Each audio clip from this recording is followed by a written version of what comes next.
You know, and I think I'm hearing all this too. I'm seeing all the people shouting LPT from a mountaintop, and it's all biased information because most of them just went there. They haven't actually been there for a minute, and most of them have a little bit of extra that they've been able to get cut. To me, that was the first nail in the coffin. That would decimate a lot of agents' retirement plans, willable security asset for their family, exit strategies. So I started realizing that a lot of the stuff I had watched, the big fire, was not really accurate.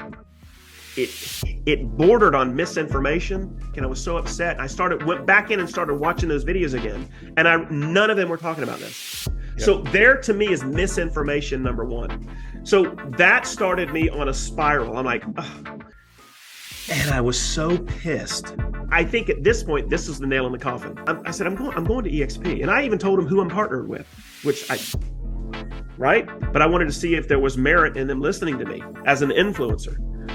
The people that I thought were the influencers, which I shall not name, I'm hoping to Jesus that this video will help bring clarity. Not for you to call me and jump on the Wolfpack Ninja and partner with me and Mike. I'm hoping, but yeah, obviously I want that. Let's just be real. Oh, this is going to be a fun one today, guys. I'm excited. So this is going to be the very first reaction video that I've ever done on the channel. And I think this video warrants it. As you can see from the introduction, there were some pretty bold claims being made about LPT. And so I wanted to do a reaction video to this particular YouTube video that came out yesterday. Long story short, this video came out yesterday. This was put on Mike Sherrard's channel. So if you've done any research in eXp, you've probably come across Mike Sherrard. He's one of the big YouTube influencers over there.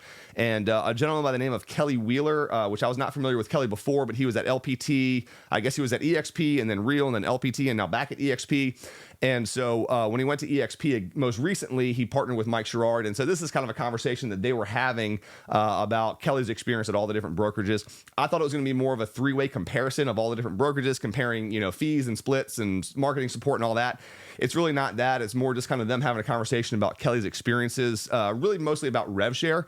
And but after this video came out, a four-time eXp icon agent who had just partnered with us in the state of Texas gave me a call and said, Mark, I saw this video. I watched it. I'm kind of confused. It sounds really negative towards LPT. I wonder if I made a mistake. I'm not really sure all the points they were trying to make. Could you kind of clarify? And so I have a feeling I'm probably going to get that question a fair amount. So in order to save myself the breath, as I'm already kind of losing my voice right now, I'm going to go ahead and make a reaction video to this where we're going to watch the thing together. And we'll pause it from time to time and talk about the things that I agree with, the things I don't agree with. There's some information in here that's very misleading and flat out incorrect that I want to set the record straight on. And we'll just kind of take as unbiased approach as I possibly can and try to set the record straight. So I'm excited, guys. I've never done this before, and hope you guys like this. We'll see how it goes. So what we're going to do is play through the entire part where they're talking about eXp and LPT. I'm not going to cover the real stuff. I'm not going to cover the parts where they're just kind of, their personal sales pitches, which is fine. Watch the whole video. Again, I recommend it. Just watch this one too.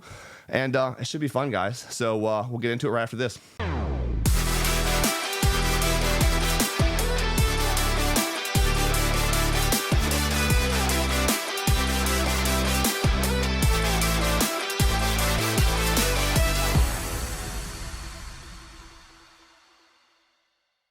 All right, guys. Hey, welcome back. We're getting ready to dive in again. My name is Mark Ammons with LPT Realty and Elevated Agents, and I'm excited to go through this first YouTube reaction video with you with Mike Sherrard and Kelly Wheeler comparing LPT and eXp, and let's see what we think. So you guys know I'm starting their video at 27 minutes and 4 seconds, which is where they actually start talking about LPT. Everything before that is then kind of chit-chatting and talking about eXp. So go to 27 minutes and 4 seconds if you just want to hit the LPT versus eXp. I'm not going to skip anything. I'm not going to edit anything out. Whatever they said is going to stay in here, and we're going to react to all of it. So let's go ahead and get started. Let's go on to LPT. Here I am at Real, and I'm like, oh my God, I had a dear friend of mine, I'm not going to mention his name, call me up and say, dude, have you heard about LPT? And I actually had, but I didn't know a lot about them. I just heard that they're blowing up all over Florida and a bunch of agents are going there, and oh my God, they offer a hybrid broker. And I will stop there. All of that's true. LPT started right here in the state of Florida. and we blew up. So for record, we are the fastest growing real estate brokerage ever in history. We went from 0 to 2,500 agents in about 8 months. It took eXp about 7 years to do that in about half the country. We did that in 8 months just in the state of Florida. It took Keller Williams 12 years to reach that number. So he's not wrong. That's absolutely correct. We started right here in Florida by Robert Palmer, and we got a lot of traction really, really quickly. And I think Kelly's getting ready to talk about why we got so much traction, and we'll see what that's all about. And all this stuff. And so one day I decided to go and down the YouTube rabbit hole, Mike. You ever do that? Oh yeah. We live there. Okay. And you know what? Listen, agents, you know what I'm talking about. I spoke to an agent yesterday. I'm going to kind of pause it there. I just do want to point out, so both Kelly and Mike are full-time YouTubers for real estate. And so, yes, if you've gone down the YouTube rabbit hole for eXp or LPT, you've probably seen them and you've probably seen us. I'm not really sure the point of that, but yeah, we all do go down the YouTube rabbit hole. And frankly, it can be very helpful. But anyway, we'll keep going. Yesterday, Mike, that is just absolutely the same situation I was at eXp before I left the first time. And I was able to really fire this agent up. And I talked to you a little bit about this agent and get them all fired up. And they're like, you know what, Kelly, I'm so glad, because they were getting ready to make the switch to LPT. This agent is not on my downline. There's no financial connection, but I have a heart and a compassion to help agents get through this bull crap. I'm going to pause right there. I want to point out a few things about this particular video.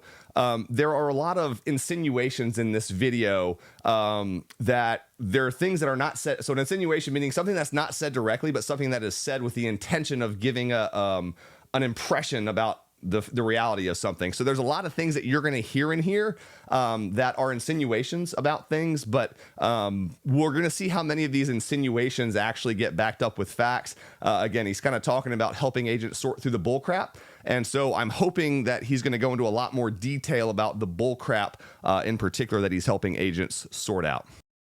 Right? And to make sound financial decisions for their business. And so here I am. I went down this YouTube rabbit hole and I start watching these videos. Now, back when I joined, they were only in Florida. They were going to open, this was around October of last year. They were going to open Texas at the end of December. And just for reference, AJ joined LPT as a founder of the company before the official launch on August 8th.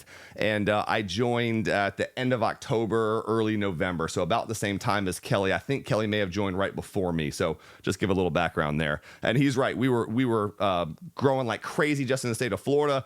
We were getting ready to open Texas. And yeah, all that's true. And then a couple other states going into January, February, March of this year. So when I joined, they're only in Florida, and they were just about to hit 2,000 agents in Florida. And what I found out was, and let's just be real, and Mike, correct me if I'm wrong, a lot of the agents joining them at that point were agents that had my mentality. They were coming from eXp. Yep.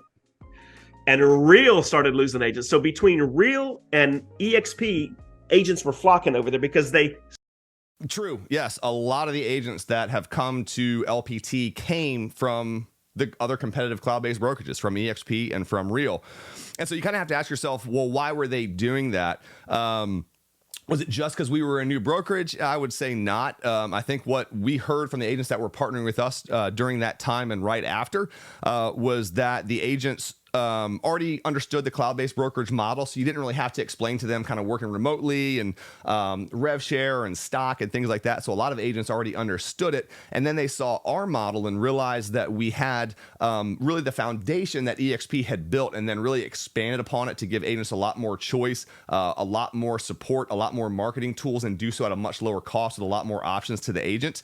And so he's right. So yes, a lot of the agents that were and still continue to come here to LPT are coming from the other cloud-based brokerages like LPT, like eXp and like Real. So very true. Started watching this stuff online going, oh my God, this is the promised land. So here's what happened. I started watching these videos where these influencers were talking about how great this company is and all of the hybrid broker. And we can chat a little bit. I mean, they've got a 100% commissionable plan and they have an 80-20 rev share plan. Again, All true. So there was a lot of hype about the company. And the reason there was a lot of hype about the company is LPT had literally done something that has never been done before. So never before has a company had this hybrid model where you have the choice to either come in as a flat fee agent where you pay $500 per file with a $5,000 cap. You do 10 transactions, you're done, $5,000 cap. And then you've just got your $195 transaction fee. That's our business builder plan. And then we have our other plan, which is a rev share, which is an 80-20 split, which is what eXp has. Now we have a $15,000 cap and not a $16,000 cap. And so basically it was a way for agents to automatically lower their cap coming from eXp to LPT by dropping at least $1,000. But for a lot of agents, particularly the ones that aren't participating in rev share, and we're going to get into those numbers a little bit later. And I think the numbers are actually going to shock you because I'm going to show you the real numbers of the number of agents at eXp that are actually participating in the rev share program. And so suffice it to say, there is a large percent of agents at eXp who are not participating in the rev share program. And that's really one of the big benefits that they tout is the ability to earn revenue share. And we looked at it and knew that very few agents were actually participating in the rev share program. And so we said, hey, we're going to give you a split option. If you want to participate in rev share, awesome, you can do that. We've got this 80-20 split $15,000 cap model and you can earn rev share. But we also have this flat fee plan where you can come in and pay $500 per file with a $5,000 cap and you can still build a downline. So you can still attract agents, you can still build that downline, but you forfeit the revenue share dollars that come in while you're still on that flat fee $5,000 cap. And so essentially with that $5,000 cap, you have the equivalent of about an $11,000 per year.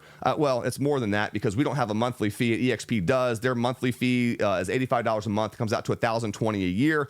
And so their real cap is about $17,020 versus our $5,000. So you've got about $12,020 extra if you're a capping agent here at eXp, at LPT. You can still build a downline, and then we give you the option to switch. And so if you attract a big enough downline to exceed that, $11,000 per year difference between your caps, then you can go ahead and you just make a phone call and they'll switch you over from a business builder to a rev share partner. And the next month you'll go ahead and start actually getting paid those rev share dollars that are coming in. And you can monitor the rev share that's coming in so you know how much you're essentially forfeiting with that lower cap. And when it makes sense for you to make the switch, we give the option to do that. So that's right. And they allow you to switch, right? You can do one or the other. And they were touting about all of these things that they have. And we'll get into that in a minute. Again, I kind of want to point out a little bit of the tone here. So there is a bit of a tone that we're touting all of these things that we offer. But I want you to pay very, very special attention to see if there's anything that he claims, LPT claims to offer that doesn't actually offer. And so that's kind of the insinuation here is they tout having all of these benefits. We're going to see if we actually hear any of the things that he was promised that he didn't receive. So I think that's going to be an important thing for us to pay attention to. But I bought it. I bought it without researching because it was the fire. Mike, I don't know what it is. Research. He bought it without researching. Now, if he had researched, he would have, I think, learned a little bit more about some things that would have not tripped him up as much later that he's going to talk about. But guys, do your research. That's what these channels are for. That's what AJ and I's channel is for, is to help you do that research. We try to come at you with the most unbiased information, the most detailed breakdowns of the model that we possibly can so that you have the information. And if you've ever been on a one-on-one Zoom call with us, you know we are open books and we're as transparent as we possibly can be. We'll tell you the good, the bad, the ugly, what we like, what we don't like, and figure out, is this the right fit for you? It's not going to be the right fit for everyone, so do your research. But again, let's pay a little bit more closer attention to what he's saying here. Is about real estate agents, but when we see a big fire, bunch of agents run it, we run right with them. We run right into the fire. We don't take time to figure out, is this fire going to burn the heck out of me? Right? No, it's a fire. Gotta go to the fire. I went to the fire, right? And so I remember telling my wife, because she's like, oh my God, you just left eXp, you went to Real. Because my wife, honestly, she has no problem telling me the truth. And sometimes it pisses me off. Yeah. I don't have anything to say on that. Anyway. Right. I just pisses me off. Like, come on, honey, jump on this bandwagon. And she's like, no. What are you doing? You just you got 45 partners in 8 months. You're blowing up. Revenue share is coming in. Why are you doing this? But baby, this thing, it's the thing. It's the thing I've been looking for, right? And so my excitement finally won her over, and she left me alone, but she was skeptical. I will pause it there, and I think Kelly brings up a good point, because this is something that agents do, where a lot of times if we're not successful at one brokerage, we feel like moving brokerages is going to help us be more successful. And there are times when that can be true. As far as his wife's skepticism, I don't know if she had inside information that he didn't have, or why she was skeptical. I think she was likely skeptical because he just moved brokerages a lot, and so she's probably kind of tired of chasing the squirrel type of syndrome, which, a lot of us get. So yeah, but do your research, and don't always think that changing brokerages is going to change your problems, right? You can be successful at any real estate brokerage. You can be successful at eXp. You can be successful at Real. You can be successful at LPT. The question is, which brokerage is going to give you the most tools and the most support to take the success that you already have and expand upon that and get an extra 10, 20, 30% to your business just with the tools that the brokerage is providing you. But don't think that changing brokerage is going to be the cure-all. It is not a silver bullet. It will not fix all of your problems, but there are some reasons that you might want to do it. And so again, if you find yourself brokerage hopping a lot like Kelly, you might just need to kind of buckle down and figure out what you need to change about what it is you're doing in your business, and not necessarily look for the solution from outside by changing brokerages. And I don't know what it is, but sometimes, and agents, listen to me, you need to seek outside counsel, not a lawyer, but somebody you trust. Mm-hmm. And say, listen, I want to share this with you, and I don't want you to tell me what I want to hear. I want you to tell me the truth. I didn't do that.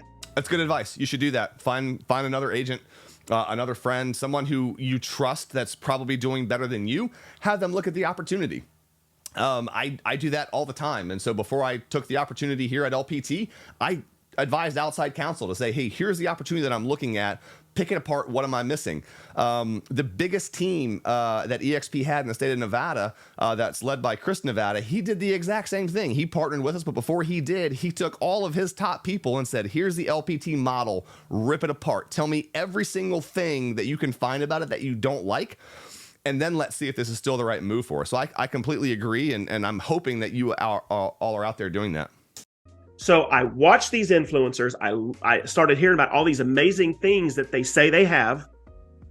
Again, I just want to point out the insinuation that there's a lot of things that LPT says they have. I just want to stick with this to see if there's any things that we say we have that Kelly's willing to point out that we don't actually have. And I made the switch. And I remember the gut punch of me having to put on my YouTube channel. At the time, I had about 7,600 agents talking about, well, guess what? I'm leaving again. Right? It's like, oh my God. There was a slight embarrassment of doing it, but regardless, I then made the move.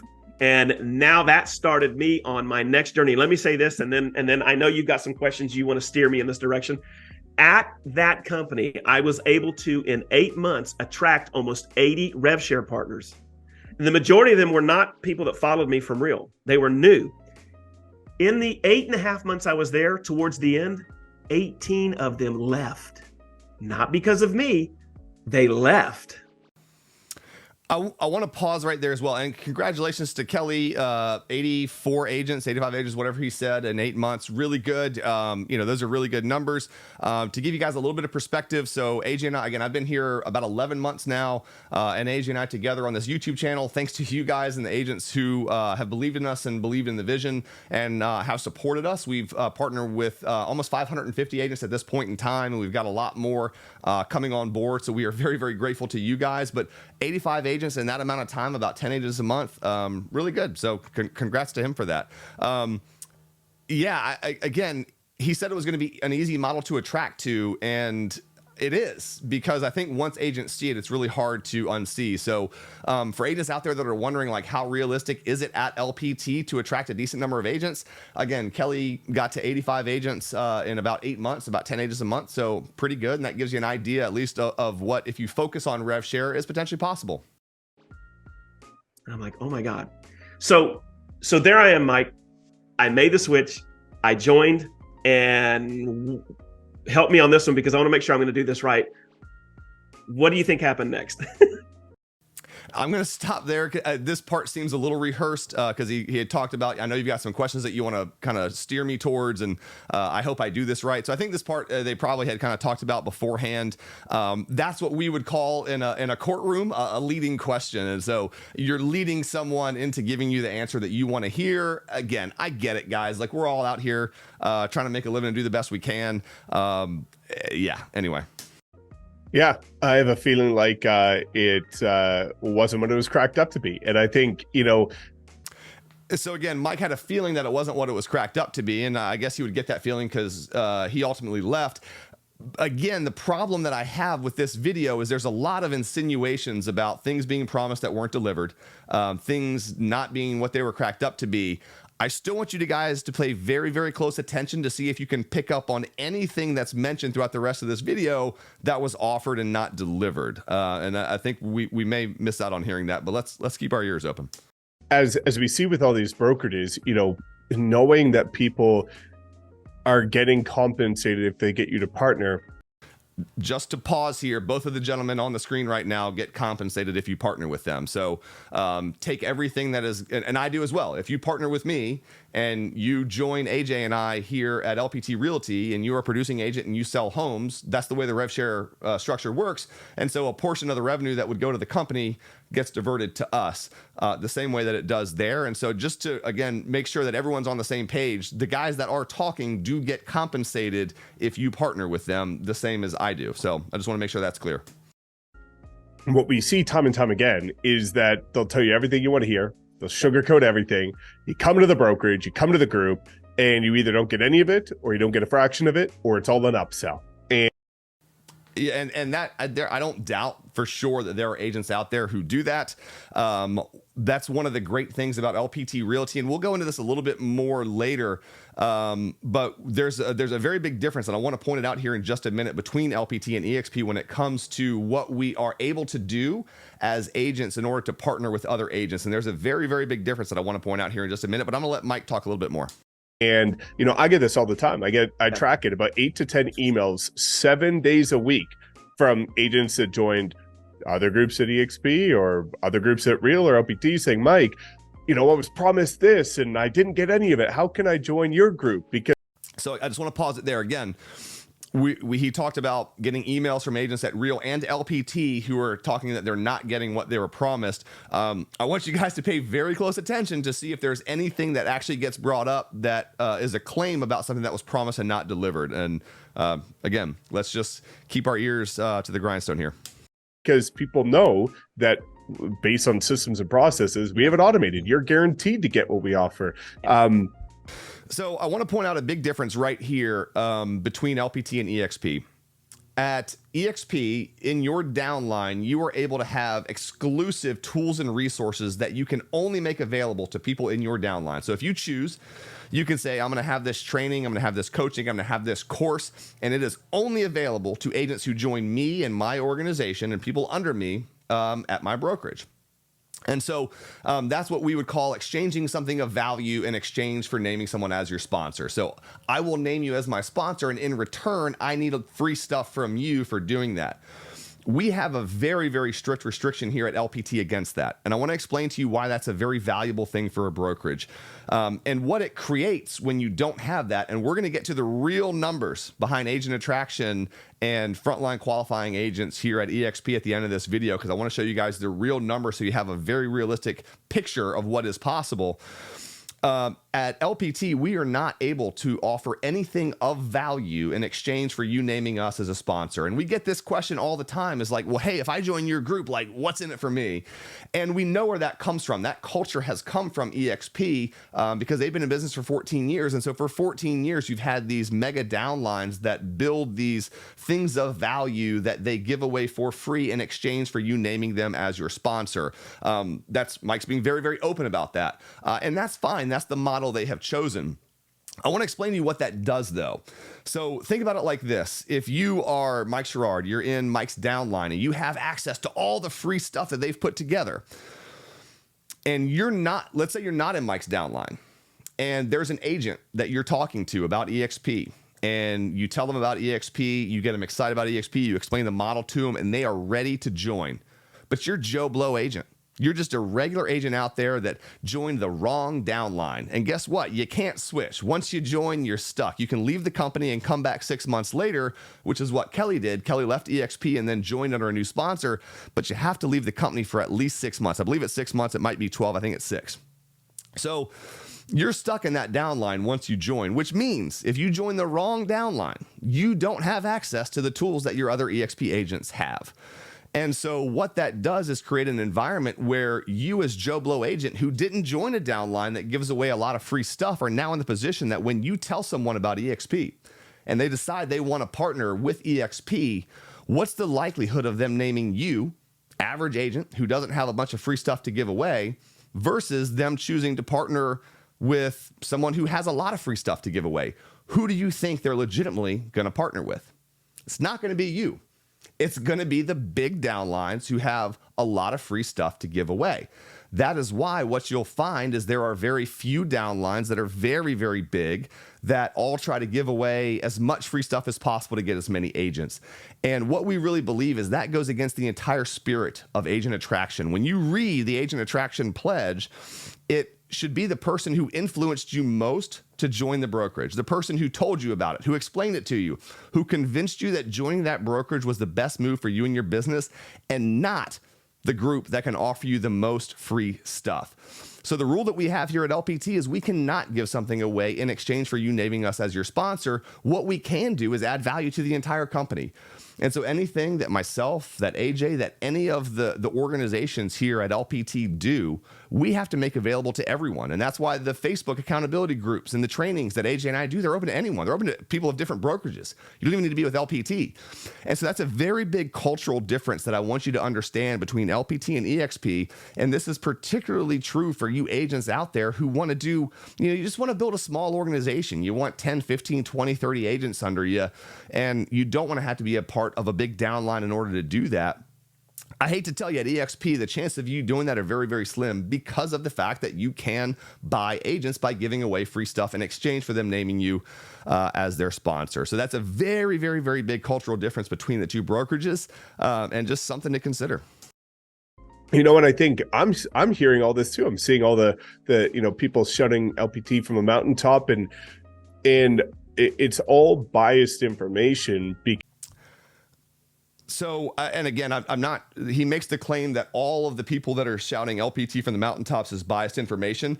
I don't think we get any supporting facts about why he believes the information that's being put out there is biased. We don't get any details, but again, we do get this kind of insinuation that the information that you're hearing about LPT is biased. So again, pay very close attention to see if there's anything else that they say that actually shows that bias. And by the way, if he's talking about YouTube influencers being biased, we partner with the companies that we partner with because we think they're the best companies. And so if I didn't think that LPT was the best brokerage for me and the agents that joined me, I wouldn't be with LPT. And if Mike didn't think that eXp was the best brokerage for him and the agents that partner with him, he wouldn't be there. So by nature, all of our opinions are biased. That's the very nature of an opinion. Because most of them just went there. They haven't actually been there for a minute. Again, just to point out, AJ is a founding member. He joined before we even officially had the hard launch, before 8/8. And then after he joined, I came over a little bit later. So we've both been with the company for almost as long as you could be.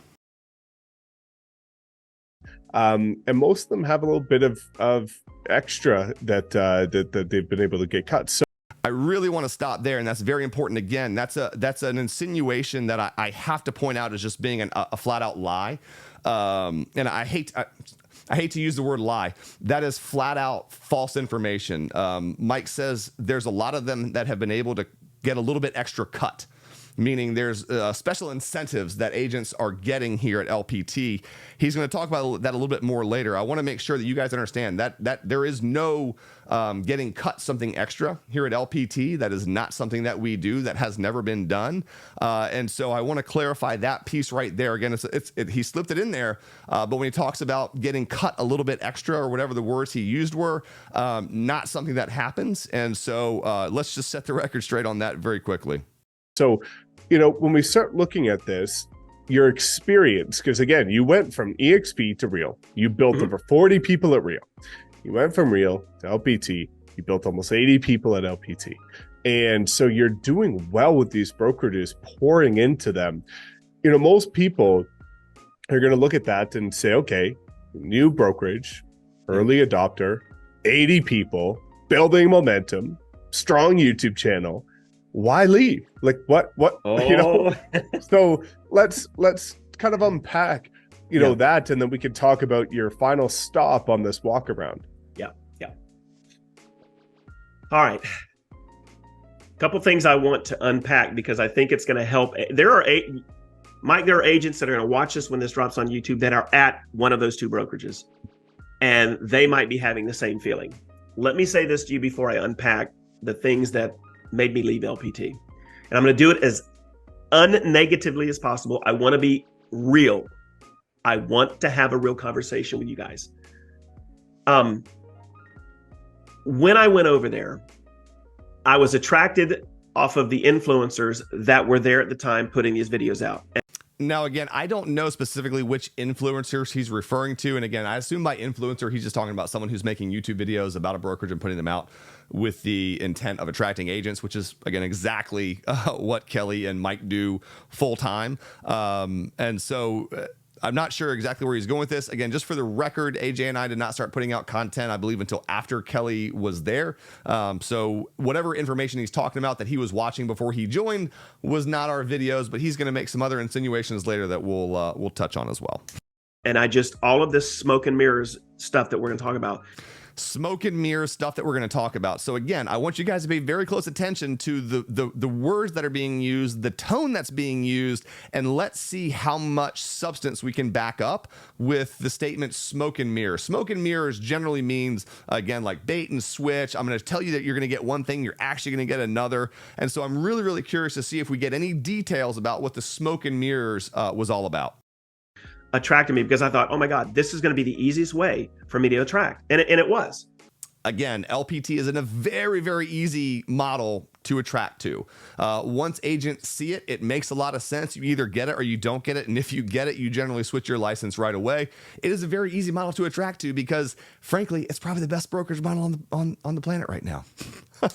I was starting to get, like, my calendar was booked for the first 4.5 months. Let me say this too.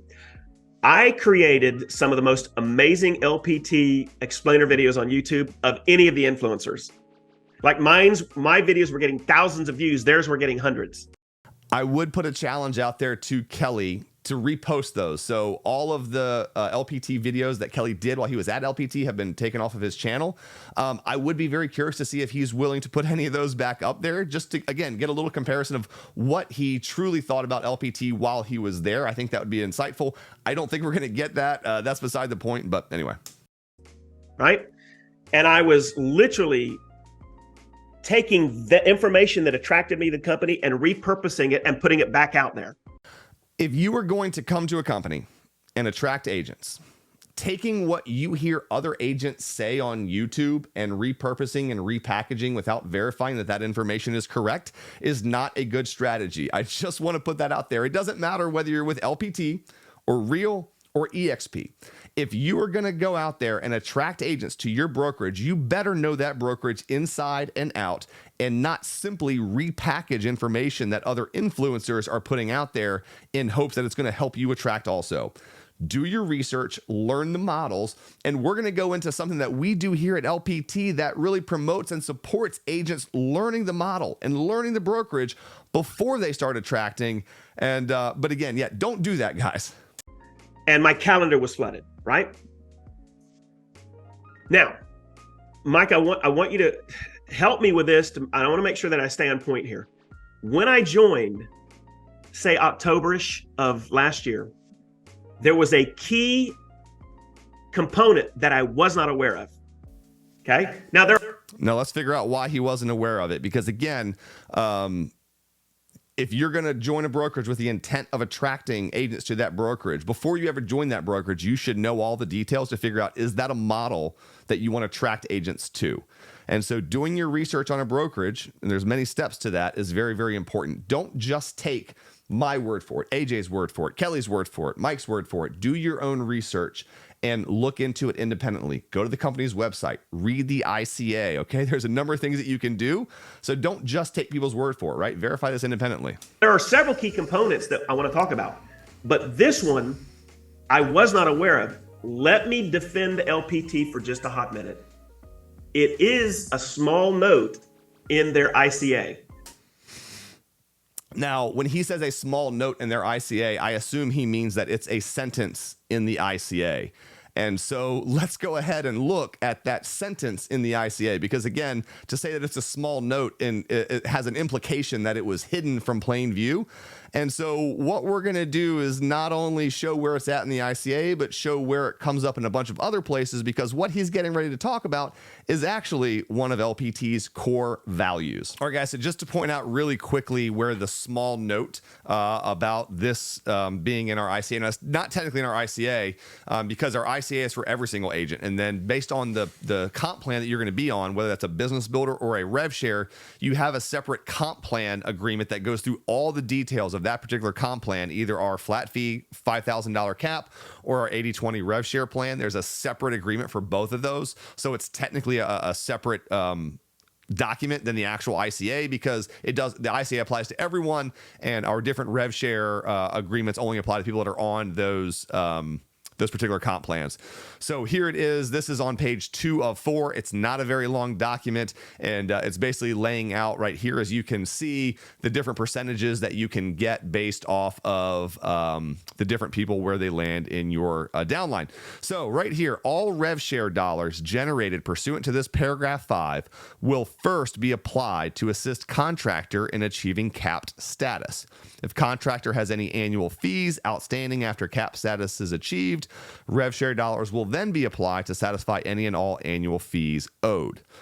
So basically, what we're saying here is that whether you are earning revenue through being an active real estate agent selling real estate, or whether you are earning revenue through revenue share, you're going to pay your cap.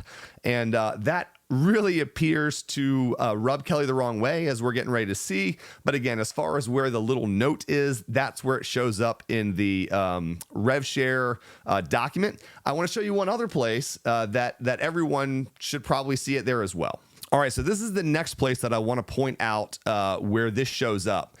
And this is the one pager, guys. This is the marketing sheet that if you're trying to attract agents and they say, hey, give me the down low on LPT Realty, like, what do I get when I join? This is the one pager. This is the most condensed version of all of our fees, tech and marketing, rev share, mentorship, performance awards, stock, all that stuff. This is the one pager.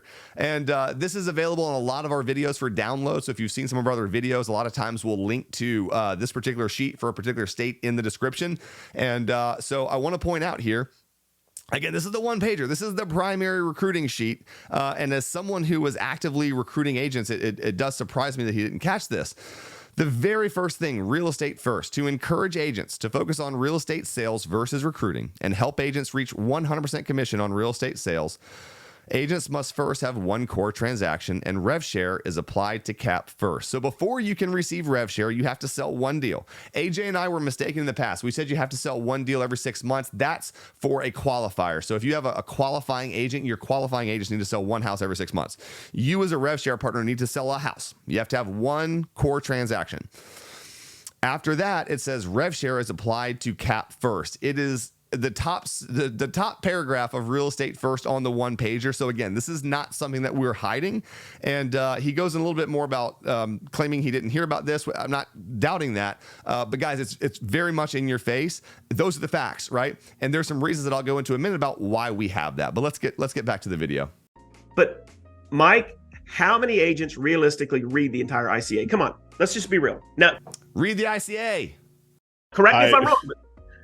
Very, very few and far between. I think, even when I put my video out about Real versus eXp, it was ICA to ICA, read through both of them in their entirety, and found all of these nuggets that people were not aware of when going to Real Broker. And I think that's one of these things, is that we get, again, we're running to the fire. We're so freaking excited about this, like, new opportunity, new. I'm gonna get rich. Yep, this is my key to success. So guys, just for giggles, I'm confident there's several places that AJ and I have told you to read your ICA in our videos. And so I'm going to find those and I'll cut to that for a short little compilation and then we'll be right back. Before you actually make the move, you want to make sure that you read your ICA. It's really important you read the ICA because you need to know what you've signed. You need to know what your rights are, know what your ICAs is. Well, there you have it, guys. Read your ICA. It's very important. And you don't even take, the time to step back and audit it logically and say, okay, what am I actually signing up for here? Like, it's good to have the excitement and the buzz and the energy. Like, that's great. Yeah. But also look at it from a business perspective and make sure you read the ICA. I agree with Mike on that. Read the ICA. Understand what contract you are signing. Because as you're going to touch on, there's always, and I've seen this at almost every brokerage, fine print somewhere, usually at the end, hidden somewhere, that is not in your favor. Now, when he says almost always, I assume that he also means there's something in eXp's ICA that is probably not in your favor. We've covered this in another video, and guy, I don't mean to beat a dead horse, and this is, again, nothing in here is meant to bash eXp, but it does seem, I don't think, and I would say if you probably scrub through all of Mike's and Kelly's videos on eXp, I'm doubting they have ever covered this. And there's a little tidbit that was recently added to eXp's ICA that wasn't there previously. And I don't know if he's ever covered that. I'm going to go ahead and cut to a clip right now that explains a slight difference between eXp's ICA and LPT's ICA as it pertains to what kind of control the company tries to keep on you after you have left the company. So we're going to go ahead and cut to that right now. Okay, so the last item that I want to talk about here, I was actually hesitant to even bring up only because it caused a lot of controversy a couple months ago when this whole thing came out. And that relates to what happens when you leave the brokerage and what kind of control does the company impose on you after you have terminated your agreement and partnership with them. And so the background on this is at the end of 2022, eXp had made a change to their independent contractors agreement where they had moved some information that was previously in their policies and procedures manual and put it in the independent contractors agreement. And it caught a lot of people's attention because it was something that wasn't in there before, and it related to non-solicitation. And so just to make sure I'm not misquoting anything, I want to read directly from the independent contractors agreement. So this is on page 10 of 18, section 20, non-solicitation and disparagement. Agent agrees not to solicit, recruit, employ, or entice, either for themselves or another, directly or indirectly through a third party, eXp partners, affiliates, salespersons, agents, and/or employees to leave eXp during and after the agent's association with eXp. This obligation shall continue for a period of 2 years after the termination of association with an agent with eXp. This provision shall survive the expiration of agent's obligations to eXp pursuant to this ICA. So what they're saying is that for a period of 2 years after you leave eXp, they are not going to allow you to recruit, solicit, entice either an employee, a salesperson, an affiliate, a partner, an agent to leave the company. And so to Glenn Sanford's credit, after this came out and there was a little bit of hype and kind of uproar about it, he did a video conference where he explained that, if you have a team, their goal is not to make it so that you can't take your team with you when you go. And I think what he's trying to stop is agents just dialing everyone in the eXp directly and trying to get them to leave. However, the language that's in there is the language that's in there. And so I'm not offering, any type of legal advice or anything like that as to whether or not it's enforceable. Just know that that's in there. But a big difference between eXp and LPT in that sense is that we do not have that. Now, we do have a non-solicitation agreement, and I'll read you what ours says to be completely transparent. So this is on page 10 of our ICA, and this is section 19, non-solicitation and disclosure. During the term of this agreement, or for 1 year after the termination of this agreement, contractor agrees not to solicit, recruit, employ, or entice company employees to leave the company. And so the big difference there is they both mention company employees, but eXp's mentions nothing about affiliates, salespersons, or agents. And so Robert Palmer's take on this whole thing is that, and to be clear, when we first started eXp back in March of 2022, for the first couple of people that joined, the similar language that eXp has was in ours as well. However, when Robert Palmer found that out, he immediately had it removed because he said that was not his intention behind that independent contractors agreement. And his take is that he felt it was a bit hypocritical to tell an agent that when they join your brokerage, one way that they can make more money is by enticing and attracting and recruiting agents to join the brokerage. However, when they leave the brokerage, you don't allow them to do the same thing that you were encouraging them or at least allowing them to do while you were at the brokerage. And so he made the decision that we would not have that similar non-solicitation or recruitment of agents in our independent contractors agreement. So again, guys, nothing about that. Again, that's the language that's in eXp's ICA. If that has changed, which I don't believe it has, Mike and Kelly, you're more than welcome to leave a comment down below and correct me. But again, just understand that when you leave eXp, technically they are saying that you cannot attract agents from eXp for a period of 2 years after you leave. Now, I've heard a number of stories of people who have gotten cease and desist letters from eXp after they have left, gone to other cloud-based brokerages, and then done some agent attraction.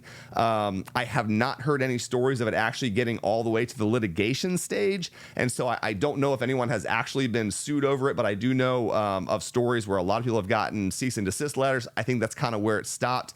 But again, a big difference in the ICAs between LPT and eXp is that LPT, after you leave the company, we will not threaten you with litigation if you choose to keep attracting agents the same way that you were here at LPT. And it's not something that's being publicly promoted in that, because it would literally throw water on that big fire. Yeah. Now, again, all right, this is where I take issue.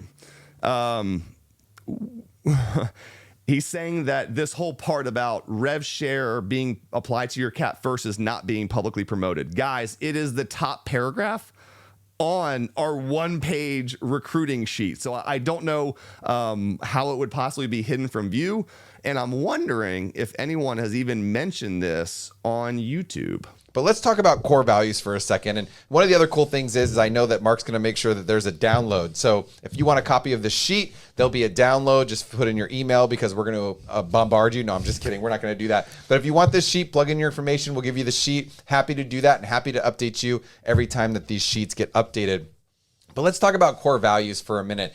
You know, this is real estate first. That is truly the message that Robert Palmer is putting out to everybody in this business. It's extremely important to him. And you can tell by the actions that he's taking. You can tell by these beta programs of him providing leads and helping out other agents and giving people marketing systems to build their business. And so these core values are all tied to real estate first. So I'm going to read it right from the piece of paper for you. I'll probably have Mark join in with me. And so the first one is this: real estate first, to encourage agents to focus on real estate sales versus recruiting and help agents reach 100% commission on real estate sales sooner.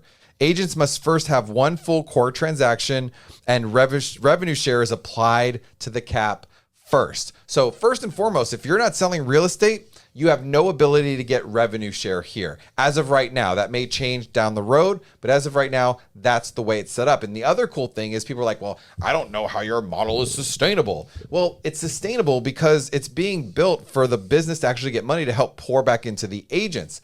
What does that mean? That means everybody gets to put in money. So at a lot of the other revenue share places, whenever you get revenue share, that wasn't going towards the cap.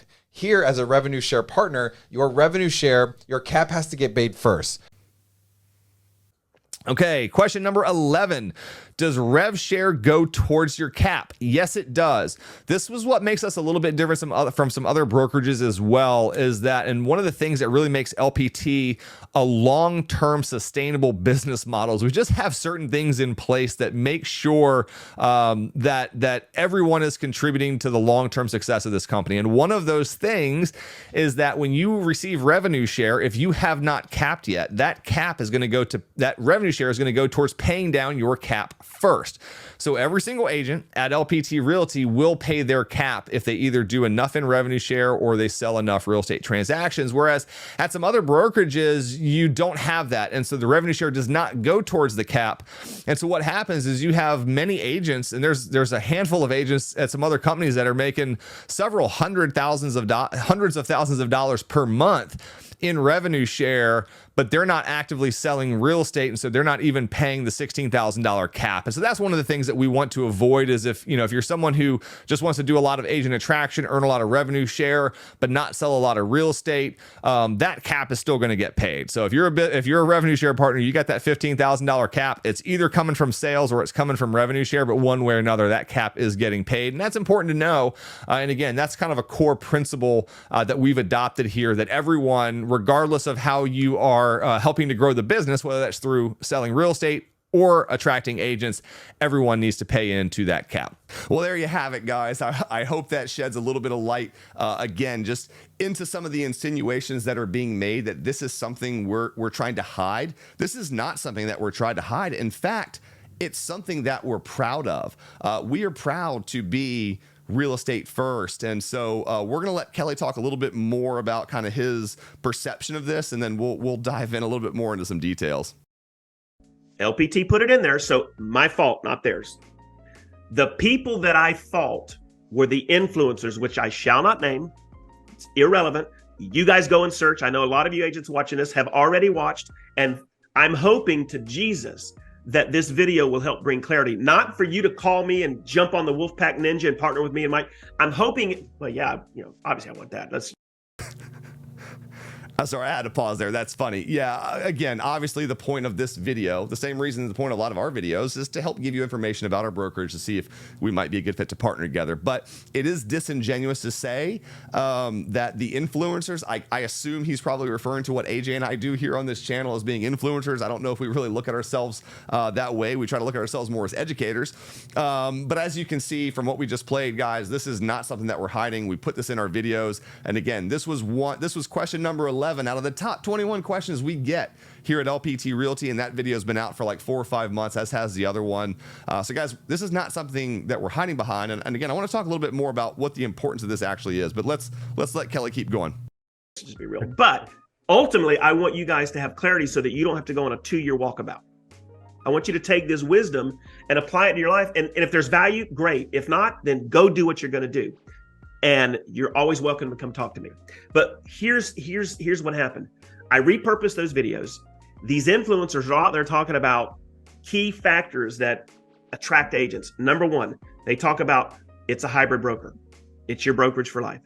Hybrid means you can come in at the 100% level, right? There are some fees attached to that. We're not going to get into that here. That'll be some other videos. So very, very simple. We don't need to do other videos on that. So the deal with the other fees, our fee structure at LPT is about as simple. I apologize, guys. We got a weed eater going outside the house here. So if you can hear that, I apologize. But I gotta finish this video. So our fees at LPT are very simple. On the business builder plan, you pay $500 per transaction with a $5,000 cap. So you do 10 transactions and you have capped. Now, there is a one-time per year $500 annual fee that comes out one time out of your very first deal after your anniversary of every single year. That covers your E&O insurance. It covers all your tech. It covers your marketing, all of that stuff. We have no startup fee. We have no monthly fee. There's a one-time $500 per year annual fee, your $500 per transaction for your first 10 transactions, and there's a $195 transaction fee on every single deal that you do, no matter how many deals that you do.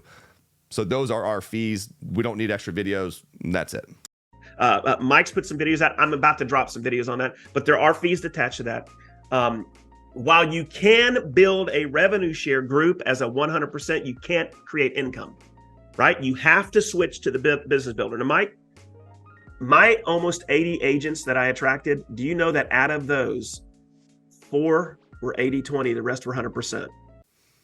I think that's awesome. And that's why we built this model. So he had 80 agents and only 4 of them opted to be a rev share partner. So that's what, about 5%. So about 5% of his agents. AJ and I have seen higher numbers on our end. I'd have to go through and actually calculate.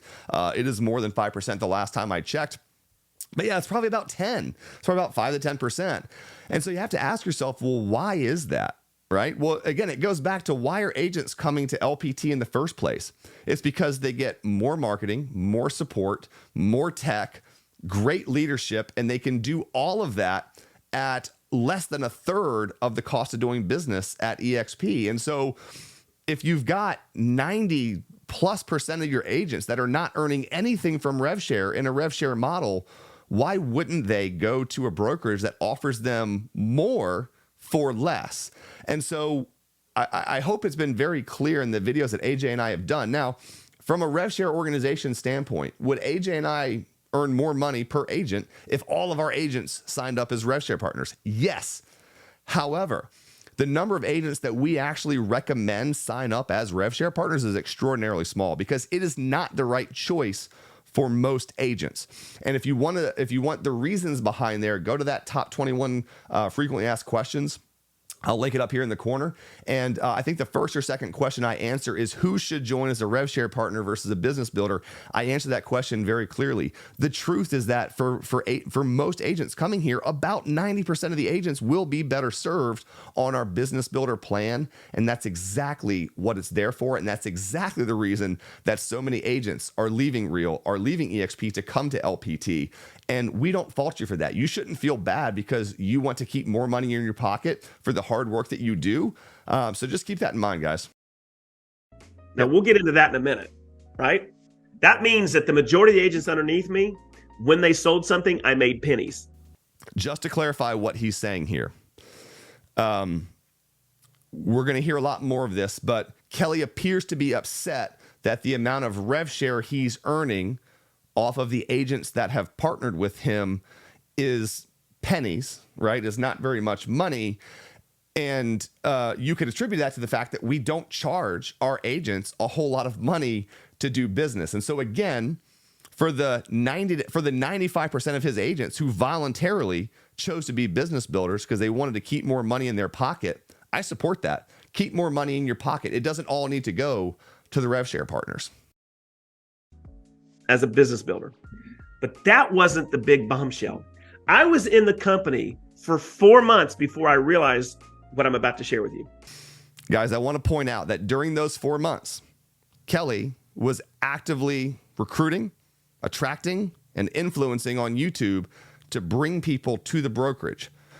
And there's a very, very key piece of information that he's getting ready to reveal that he was not aware of that should have been blatantly obvious to anyone who is going to get into agent attraction. Guys, I can't stress this enough. If you want to go to any brokerage, eXp, LPT, Real, whatever, and you're going to attract, learn the brokerage, learn the rules, the regulations, learn the model. Guys, let's just keep watching. I remember I was at their Grand Prix event. Awesome event. Just so you know, Robert Palmer is the named sponsor for the Grand Prix in St. Petersburg, Florida. That's where we have our annual conference. It's absolutely amazing. You should come.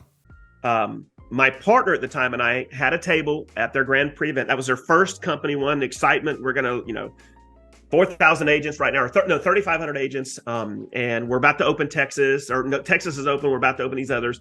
So I go to this Grand Prix and my partner and I had a table in the lobby with some of the other big groups, just sharing who we are. And if anybody wanted to join our team, they could. And I'll never forget, at that time, I probably had 25 agent partners. And when you join them, you can't make revenue share anyway for 120 days. That was true when he joined. That has been changed to 90. So you're going to learn exactly why we have that in place in just a second. So for the first 90 days, and I'm going to clarify something. You can build your downline on day one. You can actually start building your downline if you do it right before you even join. And if you want to learn kind of how that is, I can sort of explain it to you. If you sign your ICA, you're waiting your license to be switched over. People can actually sign up on the wait list or sign up with ICAs, name you as their sponsor. So there's a way to do that before we've even joined. You do not get paid any rev share dollars for your first 90 days here. Now, realistically, if you're an agent, you come on board. Let's say it takes you, 30 days to attract your first agent. That agent gets on board. It's probably going to take a week for them to kind of learn the systems. They sell a deal. It's probably going to close in 45 to 60 days. You're basically at your 90 days. So realistically, if you're an agent who comes in and you hit it really, really hard and start attracting, it's probably about that 90-day mark where you actually have agents in your downline who are legitimately selling deals that you could earn rev share off of. And there's also an exemption for pre-existing teams. So if you're a team leader and you've got 20 agents and you move your team over to LPT, you will earn rev share on all the team members who were with you before you came and that came over with you. So if you have a big team and you want to come over, you do not have to, you can start earning rev share immediately as soon as the agents that were on your team and stay on your team start selling real estate. You have an exemption for that. There's a rule that 3 months before you make a dime. I was okay with that. I'm like, I don't care. I'm in this thing for the long haul, right? As we're at the table, Mike, and I'm telling you right now, it's like my heart was ripped from my chest. Another agent that I knew at eXp that came over, and they were building a pretty good sized group. We started talking, and I'm like, yeah, I'm almost out of my 120 days. I can't wait until I'm out because I'm ready to start getting revenue share, right? We're building. And I remember the wife of this couple said, and I'm not going to do the accent, she was Spanish. She said, Kelly, have you capped? I said, what do you mean have I? What does that matter? I'm about to make revenue share. No, Kelly. You can't get revenue share till you cap. I said, oh, shut up. I'm thinking she's pulling my chain. And then it dawned on me, and my partner didn't know that. I want to stop for just a second because I think Kelly kind of corrected himself a little bit where he says my partner didn't know that. It's very clear that Kelly didn't know that, and that's why he's telling the story. Is Kelly was not aware that at LPT, all agents will pay their cap if they either sell enough real estate or if they attract enough agents and earn enough rev share. And so we're going to go into a little bit more detail about exactly why that is, what the benefits are, and why we're structured that way. But I want you to understand something. Kelly was with the company, and so he said he joined in October. So he had October, November, December, January, February, March. So our event was in March. So he had 5 to 6 months. He says 4, I don't know, 4, 5, 6 months that he was at LPT, actively attracting agents, making, in his words, the best LPT explained videos. And he missed a very, very, very, very important key and a very publicly made known key about LPT, which is if you have not capped, your rev share dollars will pay down your cap in conjunction with your commissions. And so if you sell a house and you're a rev share partner, that 20% split is going to go towards your cap like it will at eXp. And as you're earning rev share, if you have not capped yet, those rev share dollars will also help to pay down that cap to get you to cap faster. Again, guys, this is why it's important to do your research if you're going to attract. Know what you're talking about before you try to explain to other agents the model. So he says 4 months. Well, coincidentally, that was the same time period that we have that pause on earning rev share. And so part of Robert Palmer's reasoning behind having a delay between joining and earning rev share is he wants you to learn the company. He wants you to learn all of these policies and these things that make the company what it is. Learn the tools, learn the resources, learn what we have to offer, understand the model before you start trying to attract. And that's the exact reason right here that we have that 90-day waiting period is if you're going to attract, come here, learn the company, learn the tools, learn the resources, learn the leadership, learn what we have to offer before you start just pitching it to other people. And unfortunately, I think that's what happened is Kelly didn't do enough research on the company, didn't read the contract that he signed, didn't read any of the marketing documents, and now kind of got caught flat-footed because it's something he didn't understand. Guys, don't make that mistake. Do your research. And so we went and sought counsel from one of the corporate guys there. We said, hey, can we pull you aside? And he said, oh, yeah. We're real estate first here. We are real estate first here, guys. And it's sad to me that in this world that we're in, a real estate brokerage has to make the claim that they're real estate first, because as you'll hear, a lot of real estate brokerages out there do not claim and do not want to be real estate first. We'll make something very clear at LPT. We are real estate first. We want to help agents sell more real estate. That's what we're here for. That's the only way we stay in business. That's the only way the company earns revenue is people selling real estate. So yes, LPT is real estate first. Let's keep going. We want our agents all selling. Revenue share is an ancillary. 100% true. We want our agents selling. Rev share is an ancillary. Now again, the insinuation, this is coming off in a very, very negative tone, is this is something that Kelly is not happy about. but it's all true. We are real estate first. We want our agents selling. Rev share is an ancillary. All true. It's there for you to eventually make income. And I was so pissed. I just want to break this down for you guys. So, as Kelly said, he was so pissed to learn that LPT is real estate first and that we want our agents selling real estate and that rev share is an ancillary to help you earn revenue eventually through your efforts of attracting agents. Now, I didn't tell him that, but Mike, I was so angry because none of the influencers that I bought into months before shared that. They just said, we have revenue share and ours is better than eXp. Here's why. And so it rocked my world. Again, guys, this is a core principle of LPT Realty. And I feel bad for Kelly in a sense that it rocked his world, but this is the importance of doing your research, understanding the model that you're trying to attract to, and understanding the reasoning behind it. And so I want to take one quick second to talk about why this is so important. So at eXp, just so you're clear, if you are someone who wants to earn all of your money just earning revenue share, you don't have to pay your cap. So there are people that joined eXp very early on, a very, very, very small number of people who are making hundreds of thousands of dollars per month in revenue share, millions of dollars per year that they're taking from the company, and they're not required to even pay the $16,000 cap. Now, where does all that rev share come from?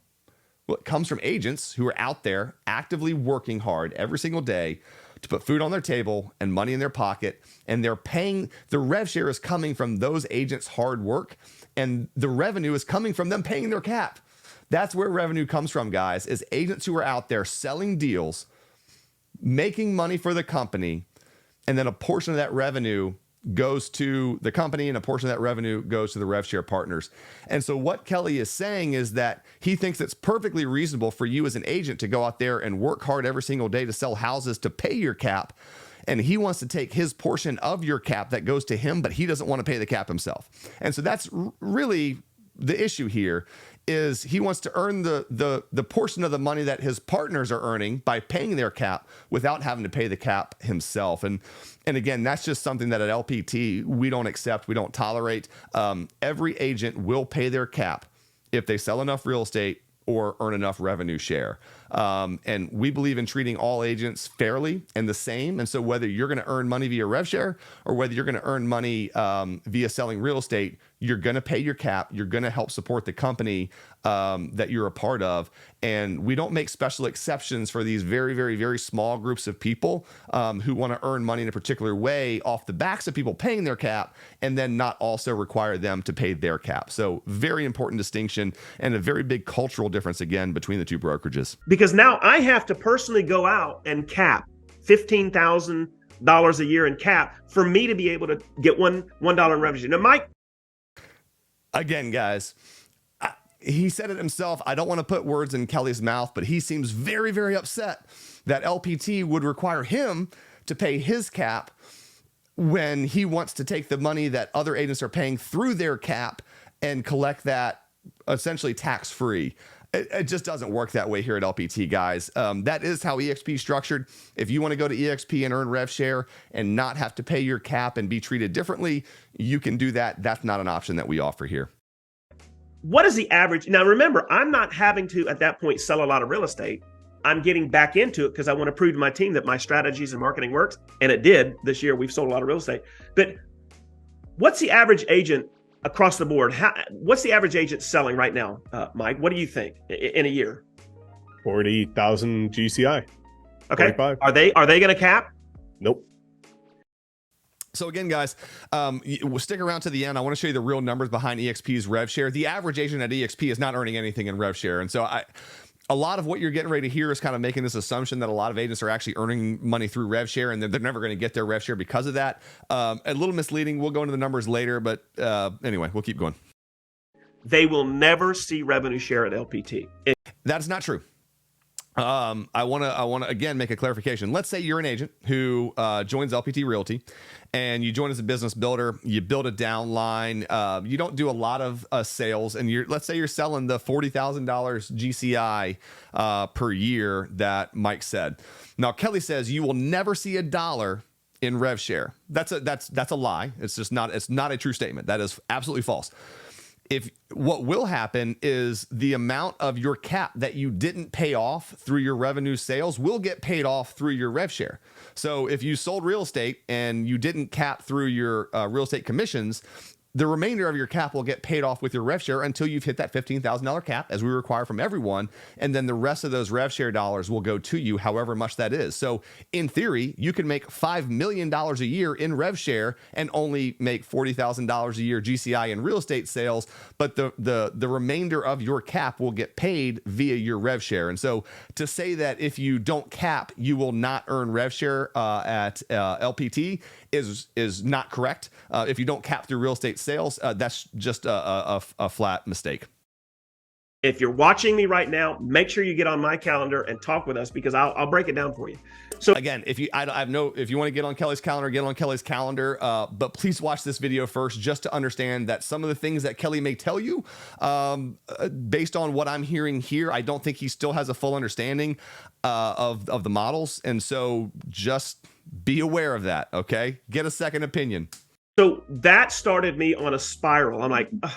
So what I had to do at that point was reinvent the wheel. I'm like, well, I guess I'm okay with this. I'm just going to have to go cap really quick.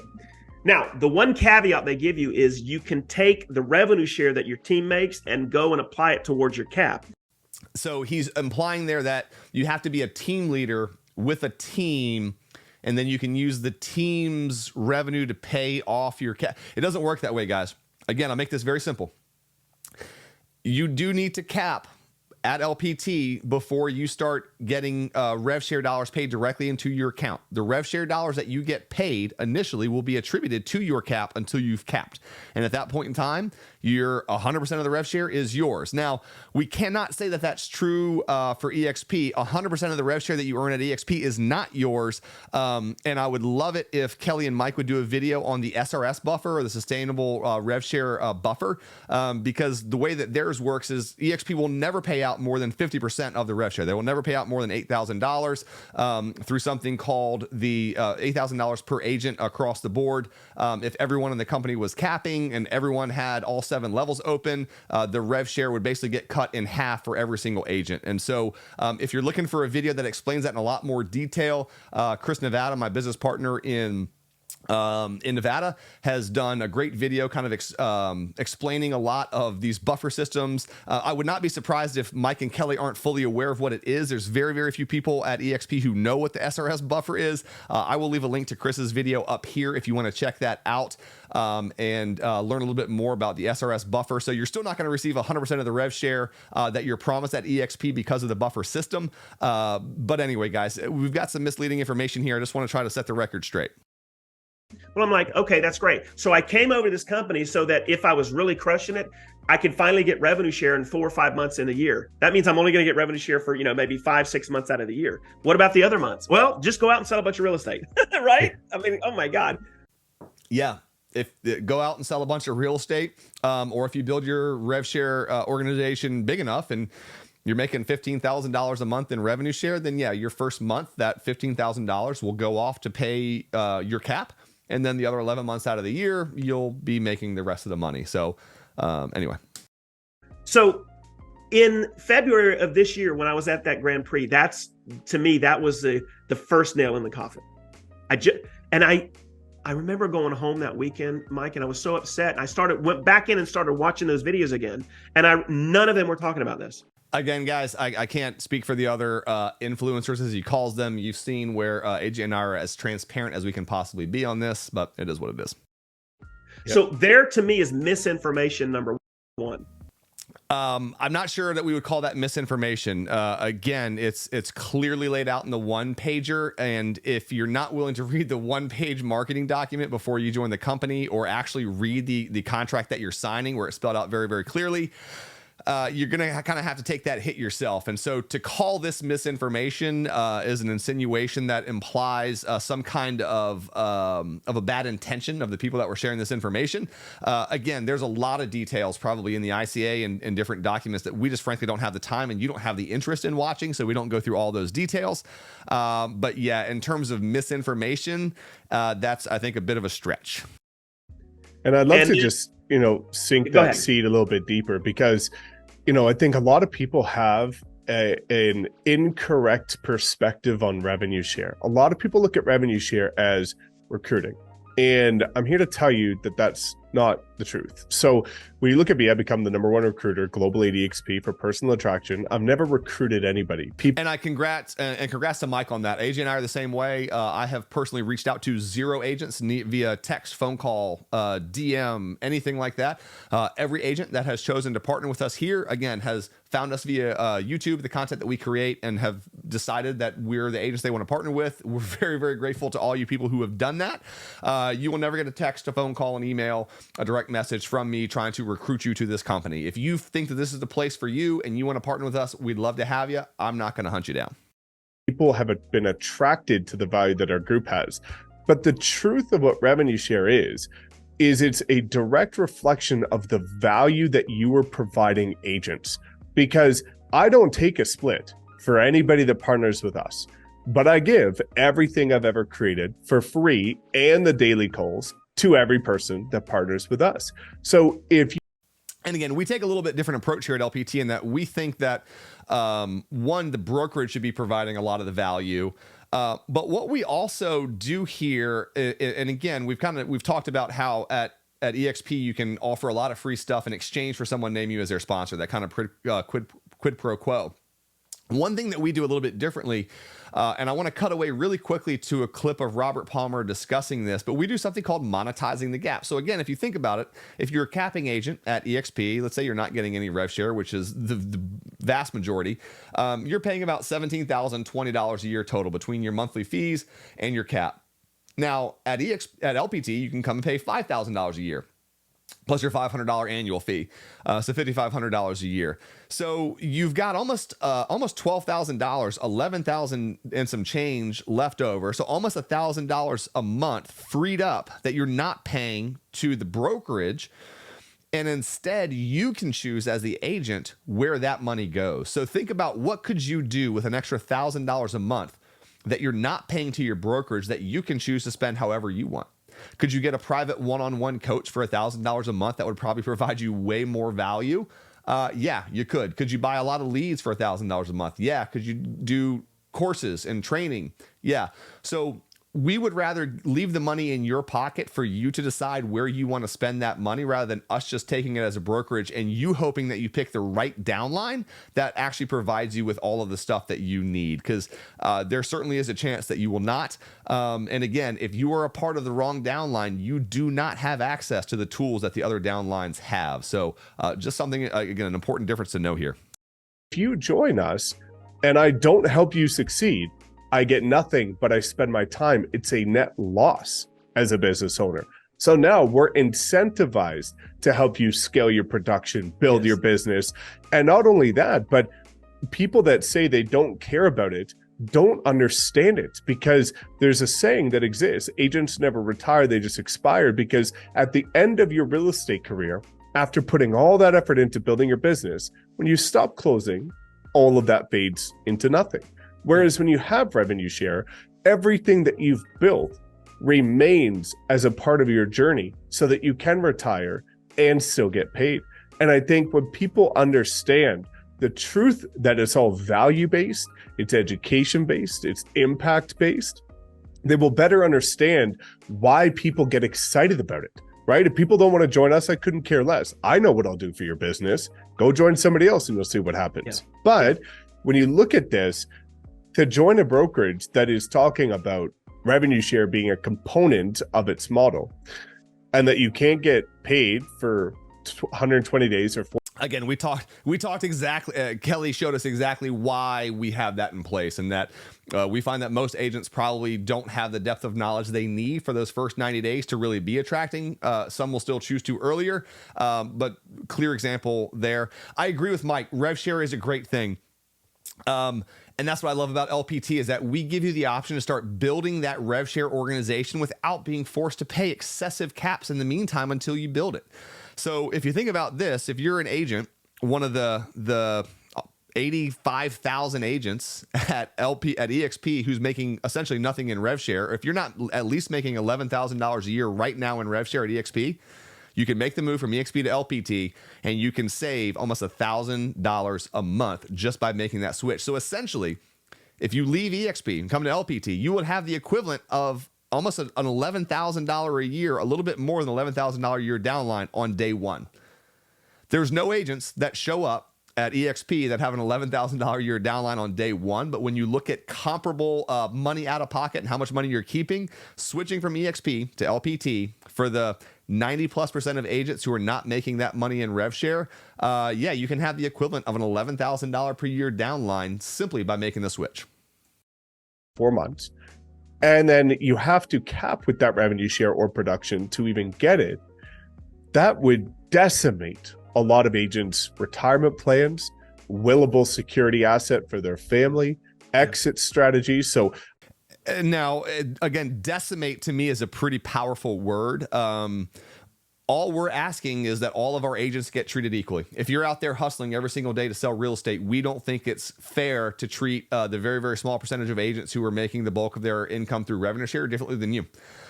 If you are okay with that, eXp's got a great model. That's the kind of culture they have. We have a different culture here. We believe that all agents should be contributing to the company that is contributing back to them.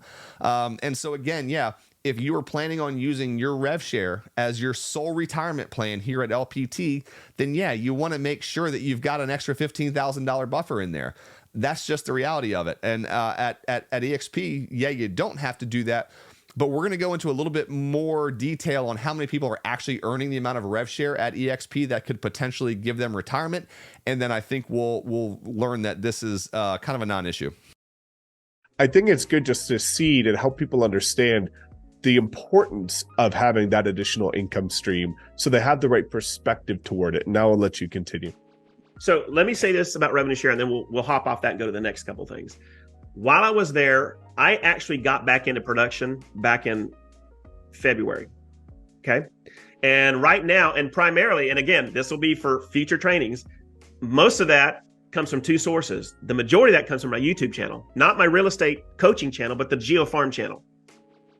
Right? The other one comes through direct mail because we do direct mail at a high level. So another concept, another video. So I got back into production because some of my agents like, well, you're not doing much anymore. I'm like, okay, sucker, leapfrog. The ninja's finna show you. So I went out and we've created, and again, I'm still, even though I'm back in production, it's very part-time for me because I have other endeavors. But you know, in just 6 or 7 months, we've done $4 or $5 million in sales. I've got another 3 or 4 million in contracts for new construction, and I get 1 to 2 calls a week now from buyers looking to come into this area from my YouTube channel. So this is sustainable income as far as that portion of it. But Mike, let me drop this on you, and then we'll get off rev share. I think at this point, this is the nail in the coffin that finally made me go ahead and interview people at eXp that I wanted to partner with. I looked at my revenue share my last 4 months, and I was literally about to cap, which meant I still wasn't getting revenue share. I looked at my revenue share. In my last 4 months, my partners sold 48 homes for almost $20 million in real estate in sales. Say between 17.9 and 20 million. I don't know the numbers, but it was up there. Do you know how much money was deposited into my bank account off of that volume? 0. Again, he had not capped, and so as we've talked about multiple times now, the money that he got, it's not like it went away and they didn't pay it to him. It went to pay down his cap that he owed to the company. So I made no revenue share. He made revenue share. It just didn't go into his bank account. It went to pay down his cap. Again, I kind of want to clarify some of the misinformation. The only amount of money I made off of that, they attributed almost $4,000 towards my cap. So $4,000 in revenue share off of almost $20 million. Do you know, at that same level at eXp, when I saw this, my walkabout now, remember we talked about my journey as a walkabout. I've made the curve now and I'm coming back. I'm getting mental acuity. I'm getting clarity now. I'm like, okay, this is why I went down this dog leg, and now I'm coming back and I'm starting to focus in on the real thing. What's going on here? When I saw that, the same volume would have made me $3,000 to $3,500 a month at eXp. So I literally gave away almost $15,000 for the 8 months I was at LPT. Does that make sense, Mike? So I want to stop there, and I think there's a very good analogy. I've been trying to, again, the video is a little hard to follow because there's not a ton of substance in terms of like actual numbers and facts. There's a lot of kind of estimations and things like that, but I want to present this to you guys in an analogy that I think you'll understand, because I think I understand what Kelly is upset about, and I want to try to verbalize it in a way that will make it very clear. So Kelly is hoping to make the bulk of his income, all of his income, via rev share, not have to sell, not have to pay his cap. And the rev share that he's earning has come from actively selling agents who are all paying their cap. And so they pay the cap to the brokerage, and then the brokerage distributes that money to the rev share partners. Now, there's a very, very, very small percentage of agents who are actually making all of their money via rev share. So to put it in a context that we might understand, let's call that a special interest group. Okay, so the people who are looking to make all of their money via rev share, it's kind of a special interest group as we would think about it in society. And so he is upset at the brokerage. Now, the brokerage is the organization that's making the rules, that are deciding how much they're going to charge the agents. And so they're the kind of the governing body. So we would call them like the government. So we have a special interest group, and we have the government. And then we have the group of people that are actually paying the revenue to the governing body, to the government. Those would be the actively selling agents, the 95% of agents who are out there working hard every day to sell homes, and a portion of that revenue that they're earning is going to this governing body. Let's call it the government in this case. And so Kelly appears to be upset that the amount of money that his special interest group, right, the rev share partners, are getting is not high enough. He's concerned that the special interest group of the rev share partners is not earning enough money from the government. And the reason that they're not is because they are not taxing the revenue producers enough. So I think his main complaint is that the special interest group is not getting enough money from the government because the government is not taxing the 95%, 98% of producers enough. And I guess the solution that he would recommend is that the governing body needs to tax via a higher split all of the agents down here who are actually working, who are selling real estate, who are supporting the brokerage, who are the only source of revenue that the brokerage has. And so his argument here is that if the government would tax the people producing the revenue more money could go to the special interest group. I don't think I'm taking this out of context. I don't think I'm putting words in his mouth. And Kelly, if you feel like I've taken this out of context, we can hop on a call. We can hop on a two-way interview like this, and we can discuss that, because that's what it sounds like to me. And so I'll tell you guys, if you want to be a part of a culture that kind of has that mindset where the special interest group should get more money from the government by taxing the people below them more that are actually producing the revenue, eXp has that model, right? They have that. If you're looking for a culture that says we want to tax these people that are actually producing as little as possible, give them as much support as possible, and if that means that less money goes to the special interest groups because we're not taxing these people as high with over 300% more cap, we're okay with that. I'm okay with that. Again, I can earn more money if everyone went out there and joined as rev share partners and had a $15,000 cap, but that's not best for you, and that's not what I want for you. So again, these are two very distinct differences in culture. We have one culture that is very, very focused on a very small percentage of people earning as much money as they can from the individual agents who are out there actively selling real estate, and that's eXp. And we have another culture that says, let's charge these people only as much as we need to. And if the special interest group makes a little bit less money per agent, we're okay with that. And as someone who has a decent sized rev share organization, I'm okay with that, because here's what I understand. If you think about the analogy of a brokerage being like a government, they're really more like a state government, right? Because there's the federal government, which has all the rules, which are the things that regulate us as real estate agents. But the nice thing with the state government is if you live in a state that has a very high state income tax, you can vote with your feet. And you can leave that state and you can go to a state that has no or a very low state income tax. And I think you guys would all agree that in recent years, we have seen a lot of that. We've seen a lot of states that have very high state taxes, and people vote with their feet and they say, I don't feel that the value I'm getting from this state is enough to justify the amount that I'm paying. I'm going to go somewhere else that might even provide me more value and charge me a hell of a lot less. And so what we're seeing right now in the real estate industry is a lot of people who realize that they're living in a very high tax state, right? They're living in a state that's taxing them $16,000 a year out of what they're earning. And a big portion of that is going to this small special interest group. And so a lot of people are voting with their feet and they're saying, I don't want to be a part of that anymore. I don't want to be taxed heavily with very low benefits when I can go to this state, right, or this other brokerage and get more benefits or as good of benefits in a lot of ways and even better for substantially less money.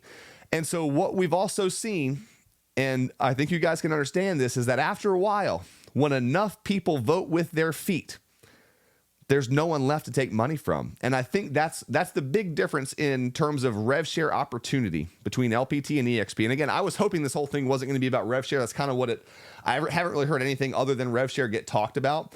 We didn't talk about marketing. We didn't talk about listing power tools. We didn't talk about billboards. We didn't talk about luxury collection. We didn't talk about leadership. We didn't talk about any of the kind of the nuts and bolts of things that I think 95 to 98% of the agents actually care about here. We really talked about rev share, which is going to affect very few of you.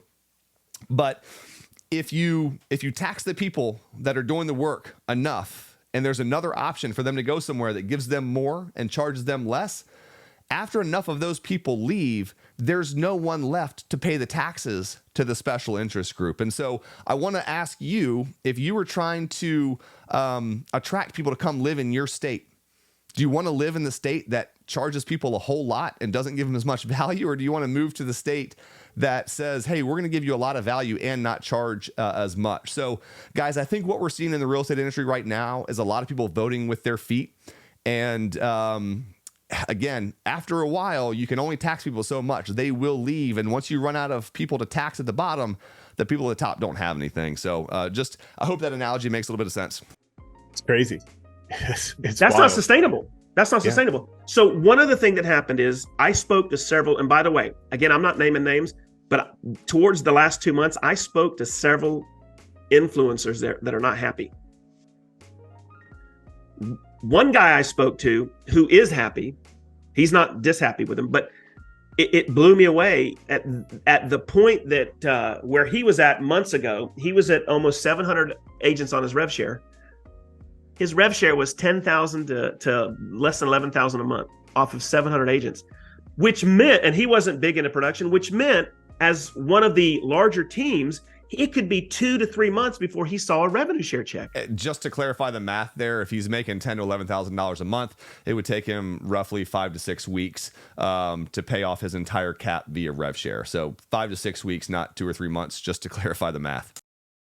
That was no bueno. I was like, oh my God, he got to that much and this is where he's at. So I started realizing that a lot of the stuff I had watched, the big fire, was not really accurate.